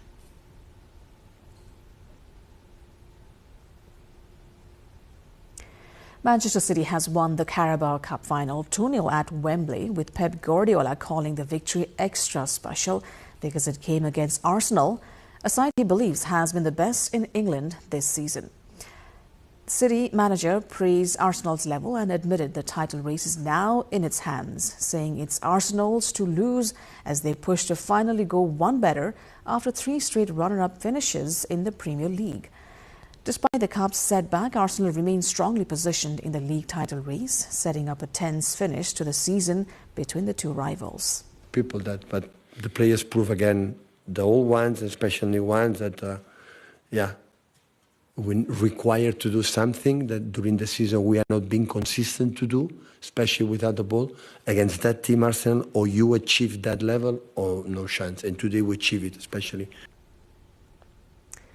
Now, from the Himalayas to the global stage, we explore a planet in flux. We look at how Nepal's weather forecasting has evolved from guesswork into a high-tech lifeline for local communities. Plus, a stark warning from the WMO of record-breaking levels for trapped heat and accelerating glacier melt. Our issue of the day after this break. Stay with us.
You're watching NTV World and this is News Hour. Welcome back.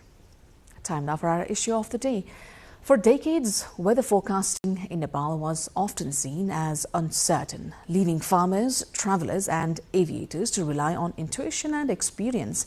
But in recent years, the Department of Hydrology and Meteorology has improved its systems, issuing 3-day advisories that are increasingly accurate and actionable.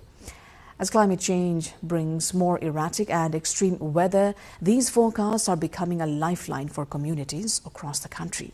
Smithu Gising Damang brings a report. On 23 March, World observes Meteorological Day, a day that reminds us of how essential weather information is, not just globally, but here in Nepal. For decades, Nepalese have often seen weather forecasts as uncertain. In a country shaped by rugged mountains, valleys, and plains, predicting rainfall, snowfall, or storms was notoriously tricky. Farmers would rely on intuition and traditional knowledge. Pilots face risks navigating tricky air corridors, and urban dwellers often caught unprepared. But over the past few years, things have started to change. The Department of Hydrology and Meteorology, DHM, has improved its systems and now issues 3-day weather advisories that are closer to reality and more actionable. This means farmers can better plan sowing and harvesting, travelers and commuters can make safer decisions, and the aviation sector has more reliable guidance for flights across Nepal's challenging terrain. हामीले पहिला थोरै सीमित स्रोतबाट मात्रै forecast दिने गर्थ्यौं हैन अलि classical type अलि the traditional टाइपको थियो भने अहिले चाहिँ अलि बढी अब रडार स्याटेलाइटहरु छन् रेडियो सोन्डहरु छन् हैन त्यो हिसाबले गर्दाखेरि अलिकति स्याटेलाइट इमेजहरु पनि विभिन्न रिसोर्सेस सोर्सबाट ओपन सोर्सेस भन्नुको मतलब अन्य ठाउँबाट पनि हामी स्याटेलाइट इमेजहरु हेर्न सक्छौं अन्य ठाउँबाट पनि प्रविधिहरु चाहिँ हेरेर त्यसलाई तुलना गरेर गर्न सक्छ त्यो हिसाबले चाहिँ अहिले फोरकास्ट अलिकति मिलिरहेको छ तैपनि नेपाल जस्तो देशमा यो त अलिकति वेदरको हिसाबले अलि च्यालेन्जिङ जियोग्राफी भएको देशमा हैन हाम्रो देशमा अलिकति जटिलता पनि छ यही खालको जियोग्राफी भएको देशको वेदरहरु हेरेर हामीले चाहिँ अनि फोरकास्ट गर्छौं. Even as forecasting improves, it remains inherently uncertain. And now, climate change is adding new challenges. Erratic rainfall, delayed or early monsoons, increasing floods and prolonged droughts. These shifting patterns make even a 3-day forecast a critical tool, but something that can be extended given the free availability of online forecasting engines. Definitely. So the unusual events that we have been seeing in last few years is one of the challenges that we are facing. Even small kind of rain event can trigger that kind of flash floods, and the very extreme rainfall storms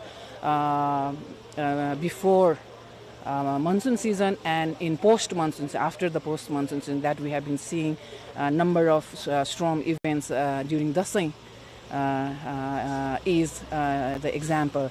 So when the model signals some kind of unusual thing, then it is hard for us to whether it is the noise in model, some problem in data, or it is really going to happen. So that challenge we have been facing. So what changed? DHM has upgraded its observation networks, integrated satellite and global model data, and improved forecasting methods. Combined with better communication, the public now receives timely, more reliable advisories, a far cry from the uncertain predictions of the past. Observation मा हामीले धेरै चाहिँ के फड्को मारेको अवस्था छ हैन एउटा चाहिँ म्यानुअल अब्जर्भेसनबाट अटोमेटिकमा गयो त्यसपछि ठुलठुलो राडार स्टेसनहरु पनि छ हैन त्यसमा स्याटेलाइट इमेजले पनि पहिला पुरानो हुँदाखेरि भन्दा अलि 10 मिनेट अपडेटेड स्याटेलाइटहरु त्यसमा अलि टेक्नोलोजीमा बढी ध्यान दियौं र भएको फोरकास्टलाई चाहिँ पहिला 3 डेजलाई नै हामी एक्युरेट बनाउँदै जाउँ त्यसपछि अर्कोमा जाउँला भनेको अलिकति प्री मनसुन बाहेक चाहिँ अरु सिजनमा चाहिँ स्पेशली मनसुन विन्टरको टाइममा चाहिँ हाम्रो फोरकास्ट चाहिँ 75-80% भन्दा बढी मिलेको अवस्था छ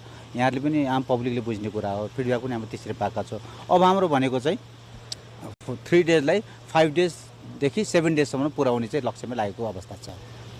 Nepal's weather remains unpredictable by nature, and climate change is pushing boundaries further. Yet, improved forecasting is helping communities, businesses, and authorities make informed decisions. On this World Meteorological Day, it's not just about knowing the weather, it's about understanding its uncertainties, adapting to change, and preparing for the future. From NTV World, with Samir Thapa on camera, this is Smithu Gising Damang, marking a day to observe, reflect, and act. The world is marking Meteorological Day with the slogan "Observing Today, Saving Tomorrow." On this day, we look into the evolution of meteorological forecasting, from the experience-based prophecy to precision call. Diksha Awasthi looks into the history.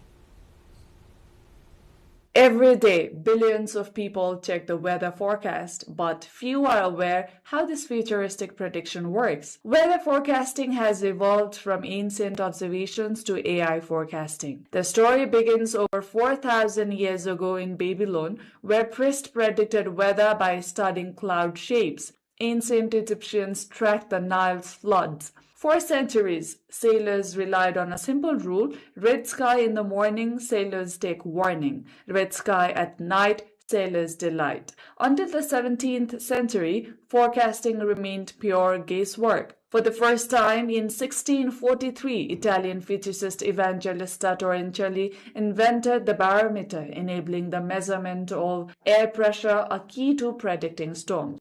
With the thermometer and hygrometer combining, it helped give scientists tools to measure the atmosphere. The breakthrough came in 1835 with the invention of the electric telegraph. Weather information could travel faster than the weather itself.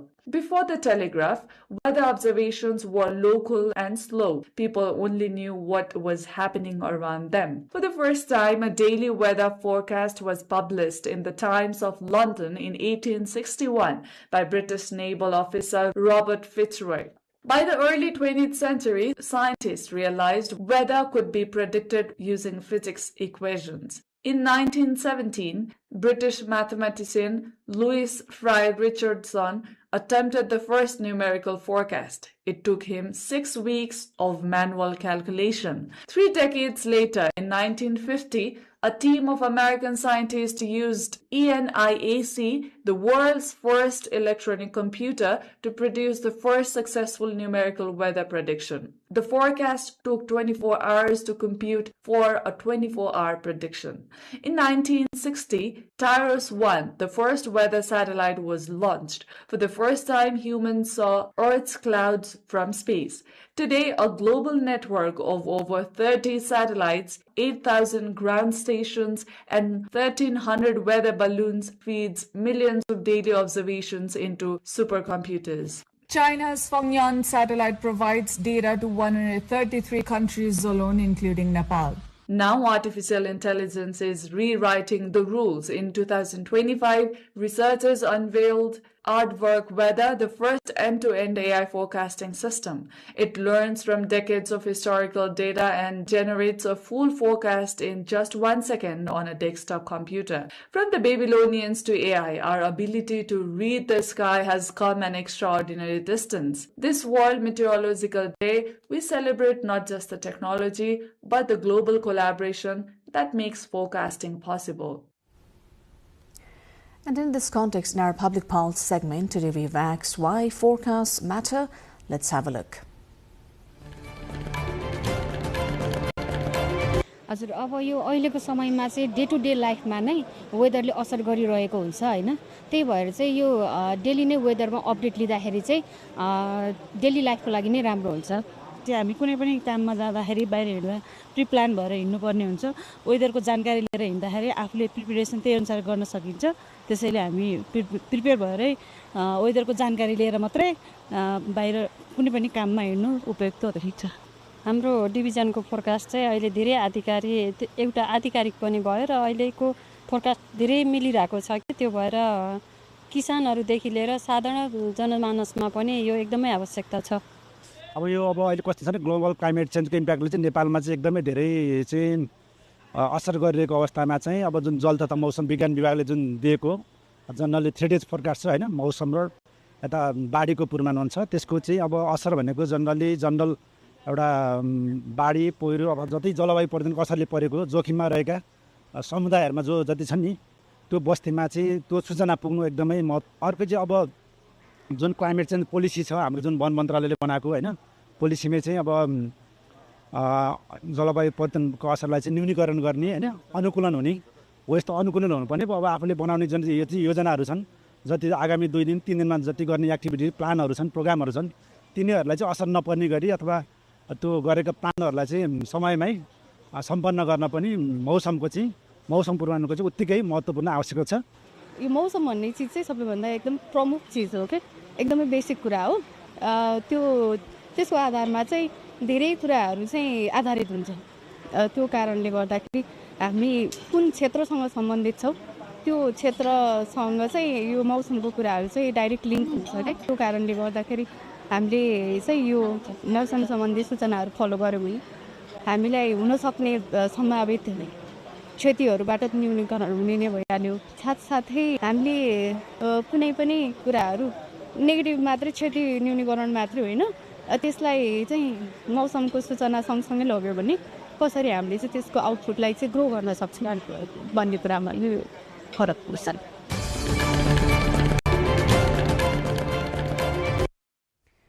Meanwhile, the World Meteorological Organization has issued a stark warning, saying 2025 recorded the highest levels of heat trapped in the Earth's climate system.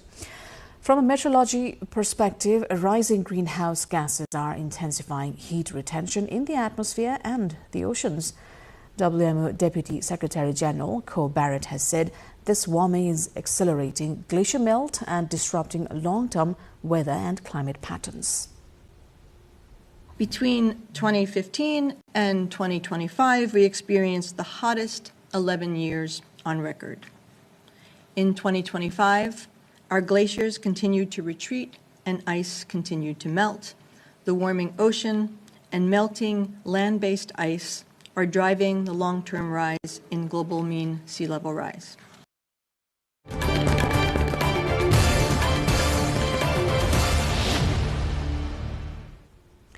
That was our issue of the day. Coming up next, a new era for Nepal's parliament. With a commanding 182-seat majority, Rashtriya Swatantra Party now holds the power to break years of political deadlock. We look at the massive task ahead as the next government shall move to revive over 300 stalled bills, from civil service reform to school education, to finally deliver on the promise of federalism.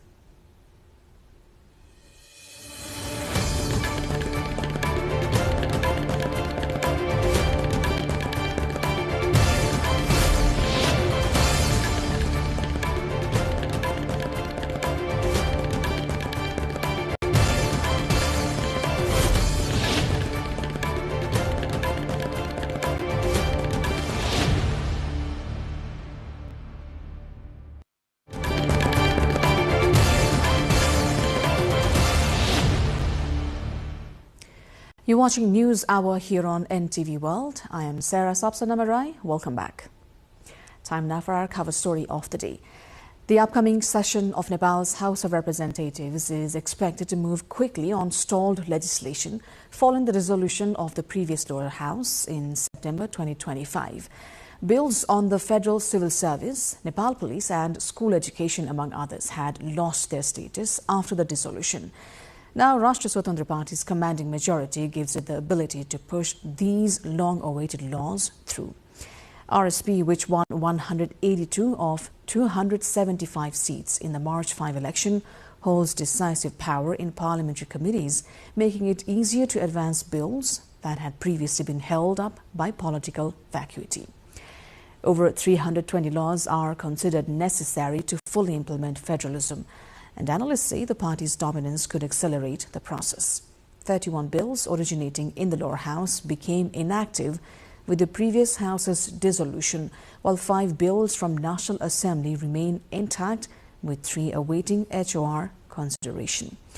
Bills that lost status can be updated and reintroduced, and ordinances presented in the last National Assembly session are expected to automatically enter the lower house agenda. The new parliament is expected to consider legislation on governance, civil service reform, security and education, which could influence the pace of implementing Nepal's federal system.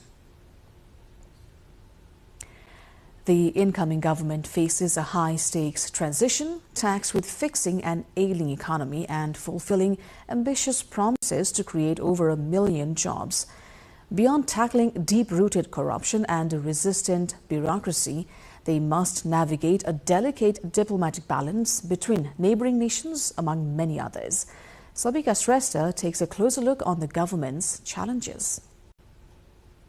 Days ahead from assuming power, the RSP's first single majority government carries the weight of a movement defined by a new generation. Experts suggest the incoming administration faces a dual challenge, eradicating systemic corruption while navigating a complex overhaul of the nation's economic and foreign policy framework. Following the decisive March 5 parliamentary elections, the Rashtriya Swatantra Party (RSP), now controlling 66% of the House, is under immense pressure to honor the Gen Z mandate. Experts argue that maintaining this stability may require bold constitutional amendments to institutionalize reform and root out corruption. Political analyst Arun Subedi emphasizes the administration's success hinges on two pillars: radical economic transformation and a sophisticated recalibration of Nepal's diplomatic and foreign policy frameworks to drive national development.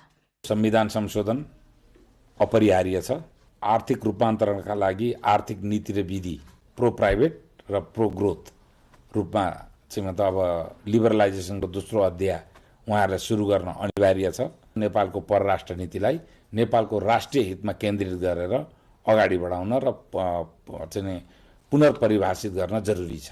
यी तीनटा एजेन्डामा उहाँहरू अपेक्षित रूपमा प्रवेश गर्न सक्नु भएन भने एउटा नजिर यसपालिको असंगठित विद्रोहले स्थापित गरेका छ।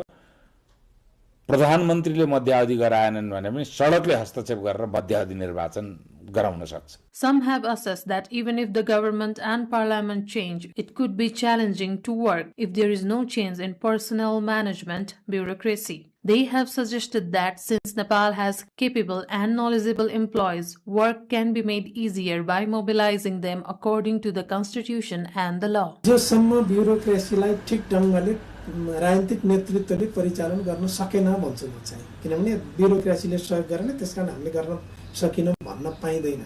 ब्युरोक्रेसीलाई ठीक ढंगले संविधान र कानुन बमोजिम परिचालन गर्न सक्नुपर्छ।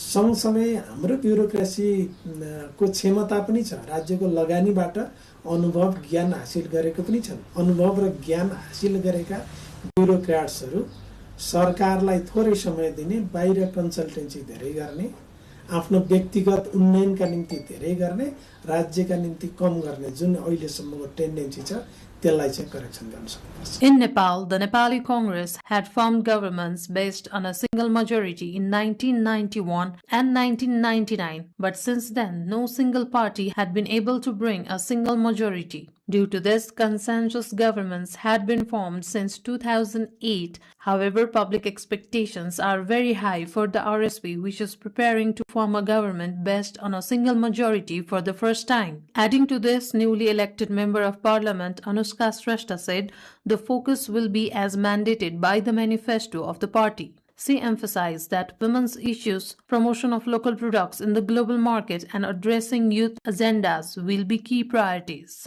She also criticized previous leadership, stating that all leaders had not worked properly in the past. If we see some of the activities that have been done in the past parliament by people aged older, that might be considered a lot more immature than what we can expect. So I think the level of patience, persistence, maturity that various young people have shown in recent times is actually enough to build the confidence that, yeah, we'll do a good job.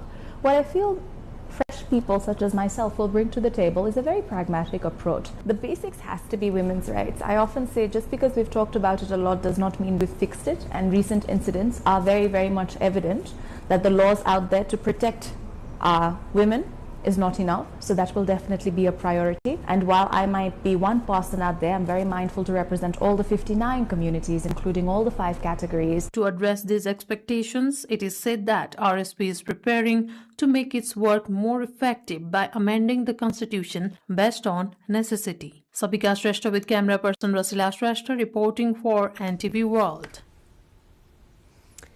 That wraps up our cover story of the day. In other news, hearing on the writ petition filed at the Supreme Court against the decision of the Office of the Attorney General to amend and withdraw the organized crime and money laundering cases against Rashtriya Swatantra Party President Ravi Lammichhane will continue on Tuesday. Hearing was postponed for tomorrow after it failed to take place today. The court spokesperson, Arjun Prasad Koirala, shared that the hearing was postponed after the division bench of Justices Vinod Sharma and Abdul Aziz Musalman did not hold the hearing. Earlier, a joint bench of Supreme Court Justices Sapana Pradhan Malla and Shrikant Podal had ordered the petition to be listed for regular hearing. Attorney General Sabita Bhandari Baral had decided to withdraw the money laundering and organized crime cases filed against Lamichhane. Advocates Yuvraj Podal, Dinesh Tripathi and Abhas Regmi had filed separate writ petitions in the Supreme Court challenging the decision. The Ministry of Finance has set a March 29 deadline for all 9 ministries to submit their plans and programs for the upcoming fiscal year 2083-84 budget via the LMBIS system. This creates a unique challenge. The budget must be formulated while the new government is still being formed following the March 5 elections.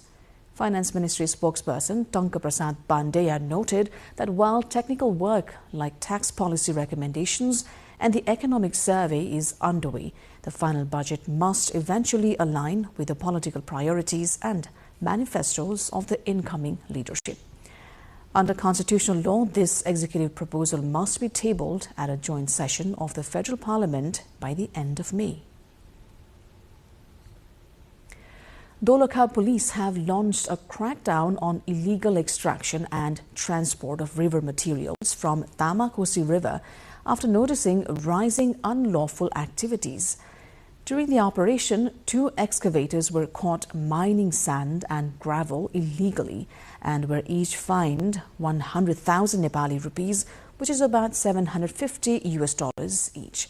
A tipper truck carrying sand was also seized in Bhimeshwar municipality while heading toward Charikot, and it was fined 5,000 Nepali rupees, which is around $38.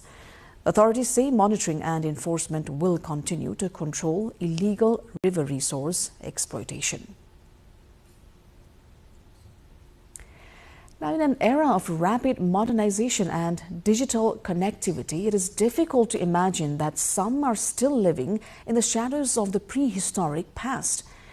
In Nepal's Dhading district, a family from the highly marginalized Chepang community has spent decades living inside a natural cave. With no land, no citizenship and often no food, they survive on wild roots and grit. Shivani Thapa Basnath with our local correspondent Shiva Silwal reports from Maiwang Forest on a family the state seems to have forgotten. At first glance, it looks like a mere geological formation. But behind this wall of cold stone in the Maiwang forest of Dhading lies a home. For over 40 years, this cave has been the only sanctuary for the family of Estaram Chepang. Estaram is 85 years old. He has no land, no house, and perhaps most critically, no identity in the eyes of the law. He has never held a citizenship certificate, leaving him ineligible for the very social security benefits designed to protect people like him.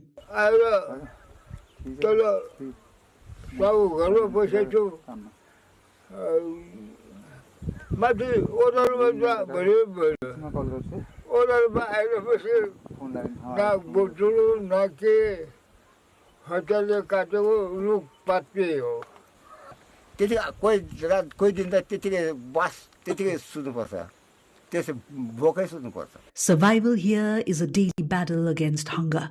The family practices koria, that is slope farming, but the rocky soil yields barely enough grain to last 3 months. For the rest of the year, they turn to the forest. They scavenge for wild roots like gita and vyakur and boil stinging nettles gathering from the river banks. When the monsoon rains arrive, the cave offers little protection. The dampness seeps into their bones and the fear of landslides is constant. The irony is stark. The Nepal government has previously launched the Chepang housing program specifically to uplift this highly marginalized group. Yet, despite being the most vulnerable, Estaram's family has been bypassed. There are approximately 22,000 Chepangs in Dhading alone. While some have integrated, many remain on the fringes. Local authorities in Benighat Rodong Rural Municipality appear unaware of the family's existence, highlighting a massive gap in local governance and social mapping.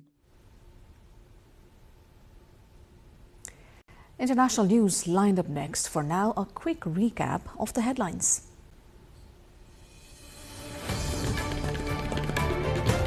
Bird flu confirmed in Chapa and Morang of Nepal. Teams deployed to contain spread amid local outcry over ineffective control measures.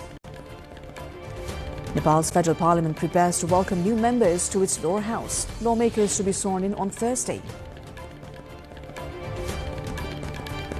Nepal issues new permits for excavating 16 mineral products, aims to tap industrial potential and boost economic growth. UN issues new climate warning as El Nino looms, adds Earth pushed beyond its limits as record energy imbalance heats the planet. Trump announces pause on US strikes on Iran. IEA warns global economy under major threat from Hormuz crisis. And Manchester City lifts the Carabao Cup title. Coach Guardiola says 2-0 win against Arsenal makes the title special.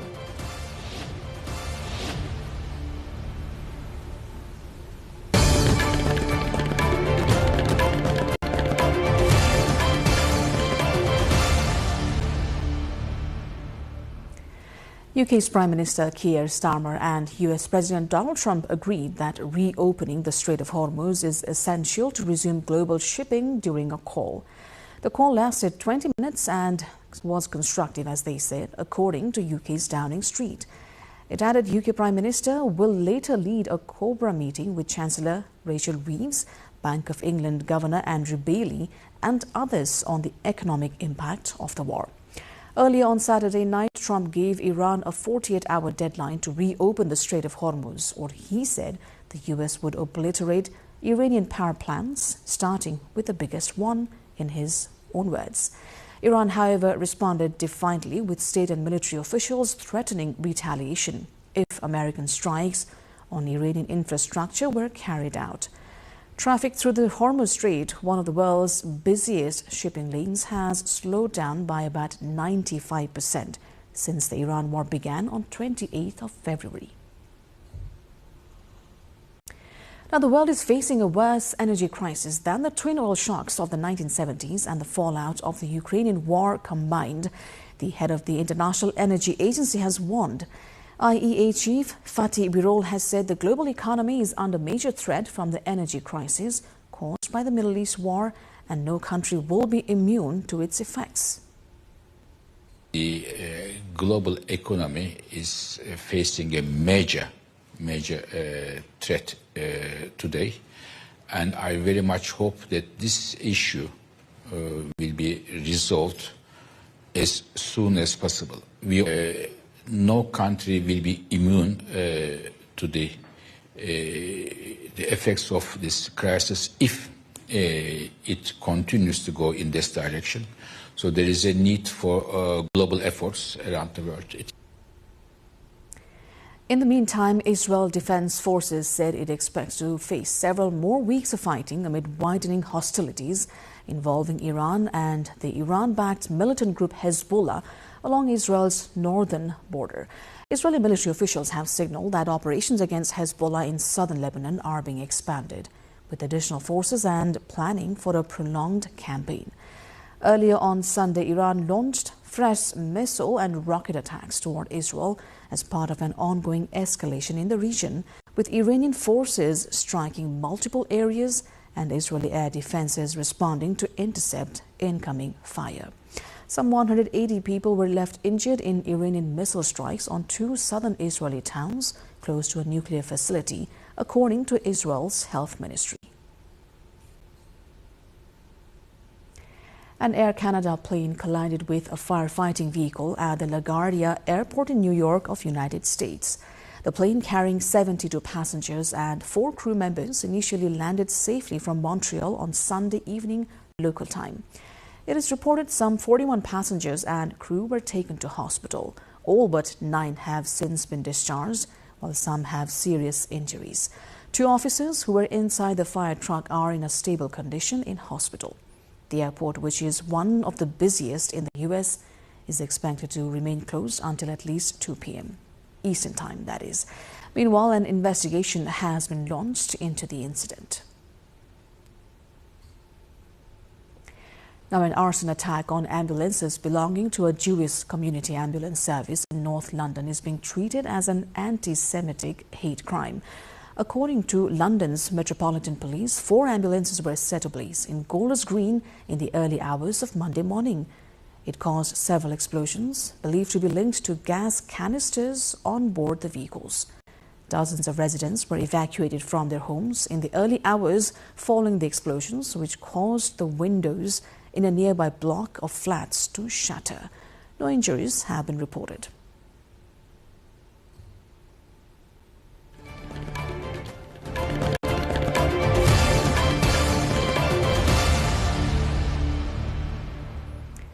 Business news coming up next. For now, a short breather.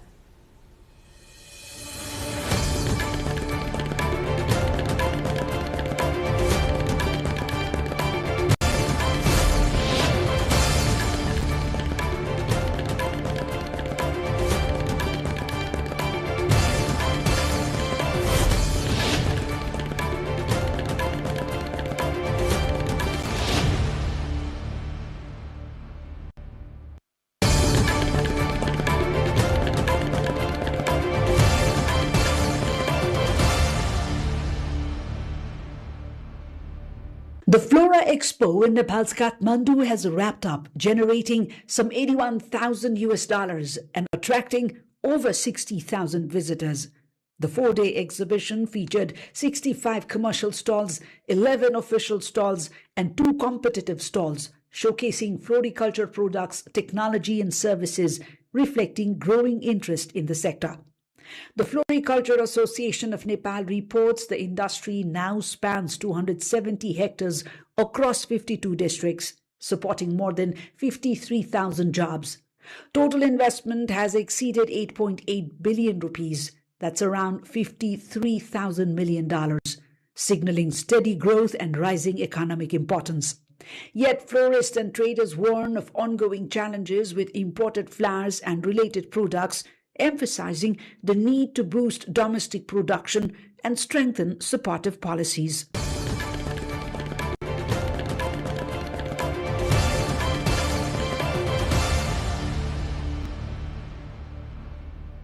Major stock markets in Asia have tumbled as tensions rise between Washington and Tehran, with the US-Israel conflict entering its 4th week. Japan's Nikkei fell 3.5%, South Korea's Kospi dropped 6.5%, and in Europe, London's FTSE 100 opened down 1.4%. US President Donald Trump had earlier warned he would obliterate Iranian power plants if the Strait of Hormuz remained closed. Iran had later vowed to retaliate by targeting key regional infrastructure. Japan and South Korea are particularly exposed, relying heavily on oil and gas passing through the strategic strait.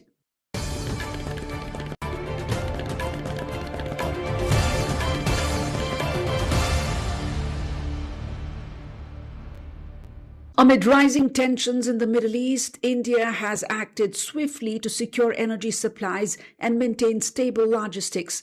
The government says it is closely monitoring the situation to prevent disruptions to essential services and the economy.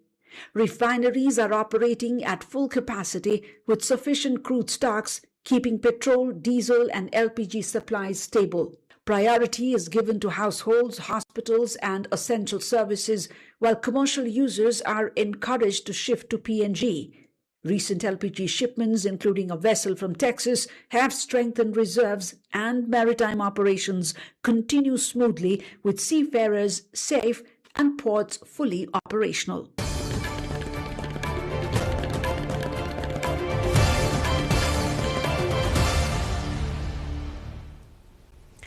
And with that, we move on to sports update.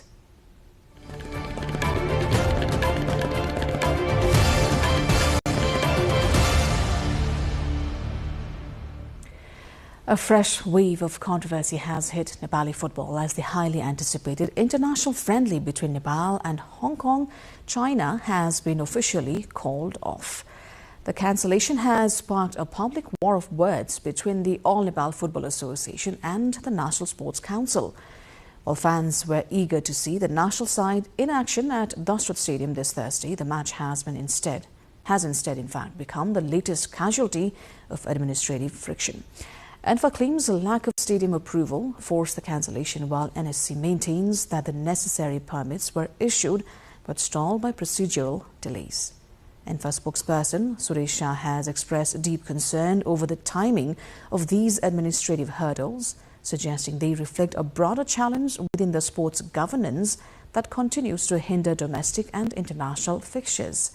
As both entities trade clarifications, the immediate cost is borne by the players, who lose a vital window for international exposure.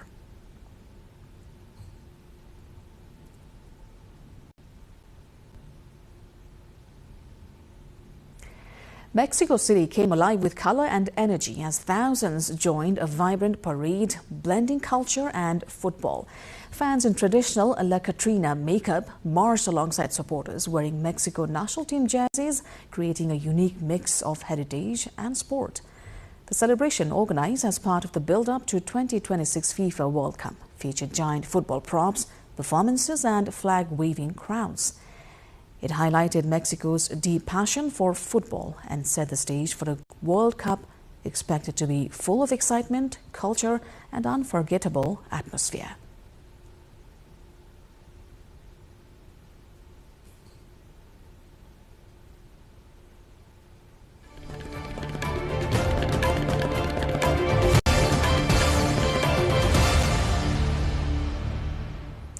Time now for the weather updates, first from across Nepal and then the world.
And before we wrap up, a reminder of the headlines.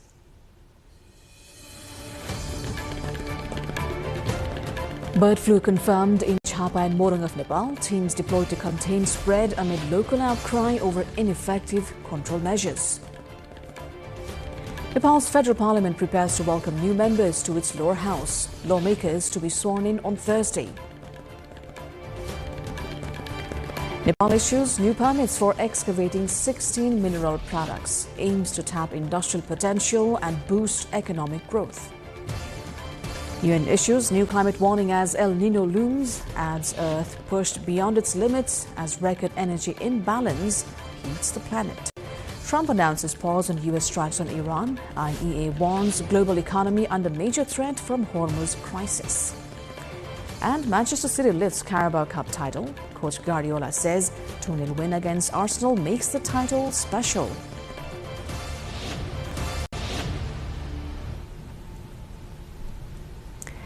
And that brings us to the end of this edition of News Hour here on NTV World. Do join us through our social media pages and also get the latest update from our official website, nepaltelevision.com. I'm Sarah Sapsanamarai. Thanks for staying with us. Good night.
President Abraham Lincoln said many years ago, if you think that education is expensive, how much ignorance do you want to finance? Right. Many of these economists now, they have a tech-based startups. And these tech-based startups, for them to even ideate and progress, you need ideas, you need people who have the experience, as well as resources. I think that's exactly the space where you are an advantage. So I think Nepal should see this as an advantage and then think innovatively. You don't have to follow other country. You find what works for you, but goal is to make sure that is multiplying. We are forgetting investing for the future. We are just handling the present illness, present poverty, present situation, somehow trying to manage it. But at the same time, that's where the vision comes in. The political or our people or the government, they also have to invest in future. They have to keep an eye on the future. Our strategy is not producing job seekers, but producing job creators. That's our fantastic. The university is producing job creators, not job seekers. Fantastic.